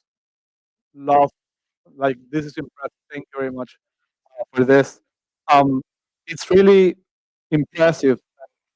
It's not really common that we have so many women graduating as developers. So we should, yeah, that's impressive. Women are 25% in the tech field, like software developers, general terms, are only 25% women. The jobs that you get and the opportunities that you get, and I don't know, I don't have the answer for that. I'm not pointing fingers. I think it's a decision at the end. I don't want to get in the trouble of highlighting my actual opinion behind it, but um, but it's definitely a step forward for you. I truly believe that you're a capable, talented software developer, which happens to be a woman. You have an easier chance of getting a job, to be honest, because there's an actual policy to make it equal. Um, it's impossible to make it equal. So when you knock the door, they're gonna listen. But it takes a lot of courage for you to do that. It was what you did. Also, we have to consider that they stopped everything that they were doing for almost three months. No income, no family attachments, or taking care of the things that you were taking care of before. No job, no free time, tons of uncertain. Like, the uncertain was huge. It was a leap, and it was great, and it was worth it. But I know how hard it is. I've been there. I've watched it many times. Not many people do that. It's almost impossible. We almost don't have full time on a regular basis. We're graduating over 1,000 students a year. 50 of them are doing it, maybe a little bit more on a full time basis, because you're sacrificing absolutely everything, and you deserve um, some recognition. You deserve some love from your family. And it's really hard to think about what's coming next, about tomorrow, about a Monday. What you don't have the classes 9 to 6. You don't have the project to be delivered. You have to knock 1,000 doors to see if someone gives you the opportunity to get a job and to make a living. But it's gonna get easier at some point. We're gonna be there for you for sure. Before we close, um, I wanted to say something about the job that we have been doing and why this is a good reflection of the country that we're building. I think that we are building, or you belong to something where talent and the workforce development of this country is not going to be replaced by AI. If you're talented, we're going to need you. I think it's really good news that we have AI. By the way, I'm on the positive side of the equation. I think we're going to be a better society, a better nation. We're going to be a better parent, worker, person, if we learn how to use and interact. And you're going to find a job really quick if you integrate your daily basis AI in your job, in the way that you live, in your search, everything. Um, I think you're part of it, and you're building it, and I think it's going to be extremely successful for you from now. So now, Valentina, let's do the certifications. Yeah. I'm going to call you guys. You're graduating, by the way, today. That's really cool. Um, you are from now on. You have to change a bunch of things because you're a software developer um, with a credential. So it's not only you saying this, but also there's a certificate to show. So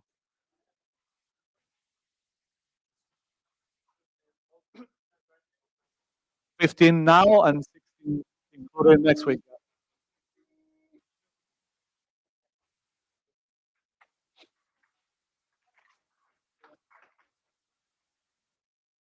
You want to say?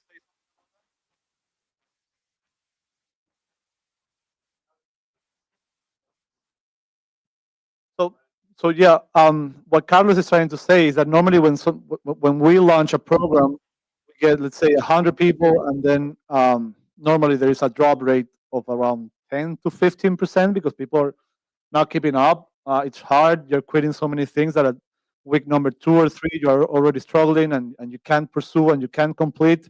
No one quitted here. You all completed the program. You are all graduating this week or next week.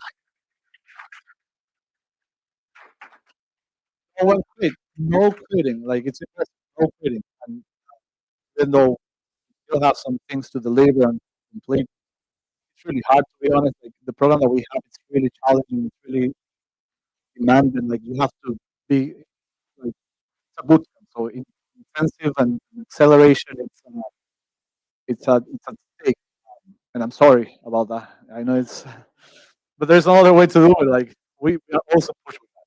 Okay, so first, Hibret Araya. Where are you?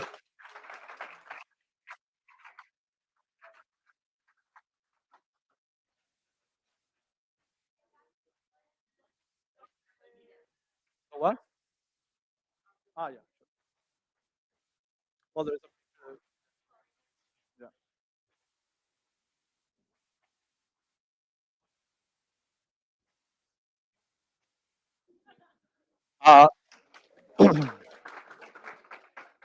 Mr. Salem.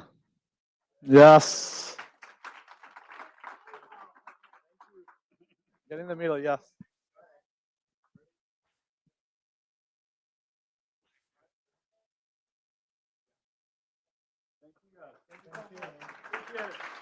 Jeffrey Martinez. Yes.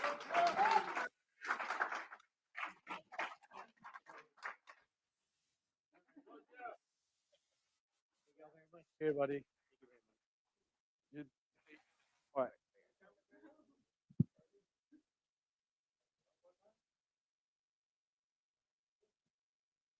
Mr. Charon.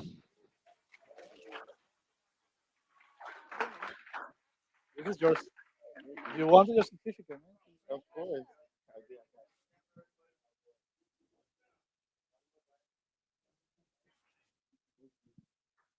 Lakeisha.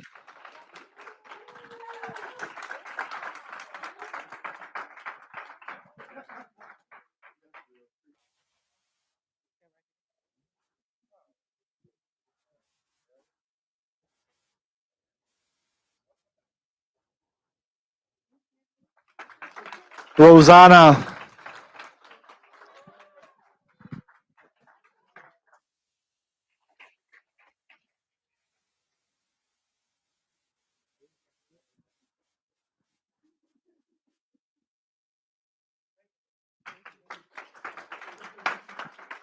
Sayurani.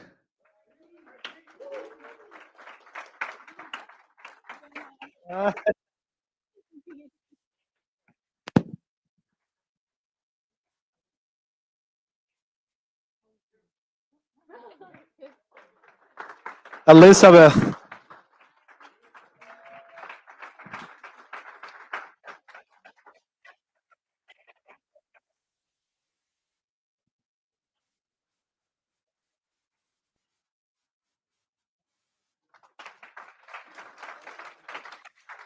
Jalila.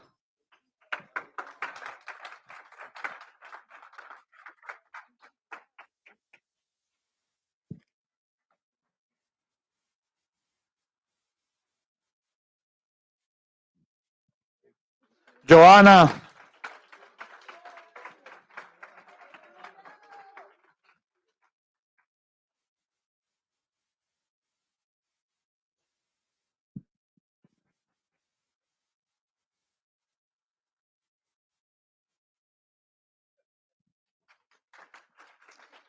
Keithwick. Yes, sir.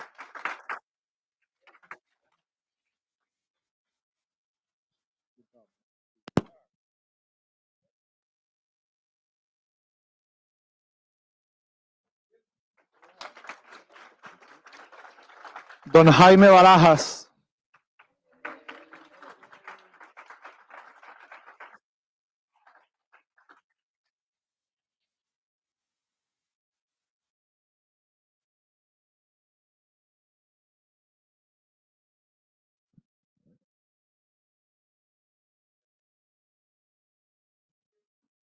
Thank you, man.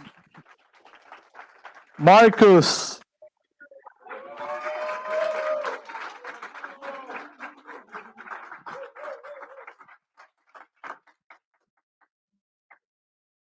Good job.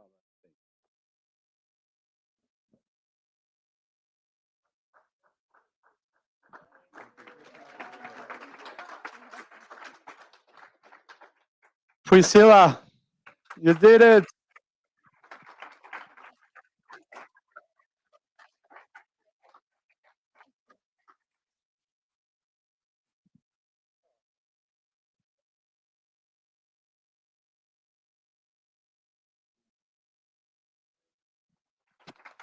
And that's it, right? Samantha Lung.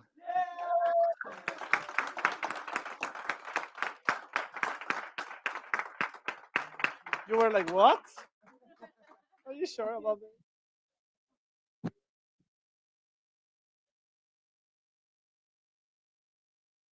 Can we all get a picture here? All together?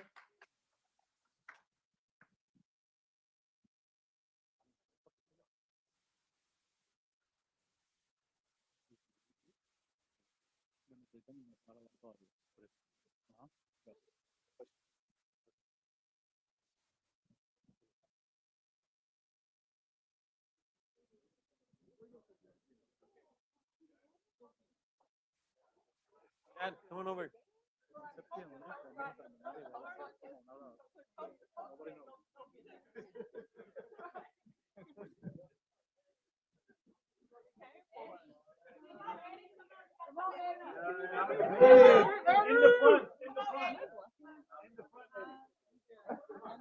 No, you're fine.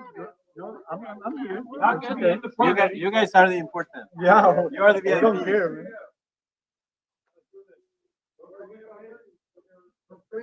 One professional and one we go messy. Another one? Yay!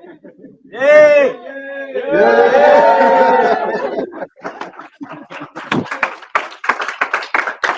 Okay, so before we wrap up, and consistent with the mindfulness message that you've consistently heard throughout, I'd love for Reverend Deb Lynn McCann to close it out. Before Pastor Deb, before we go into the opening of the art exhibit. Okay. Look at y'all. Y'all new, fresh, baby, newling odor people, right? So how you feel? Relieved. Good.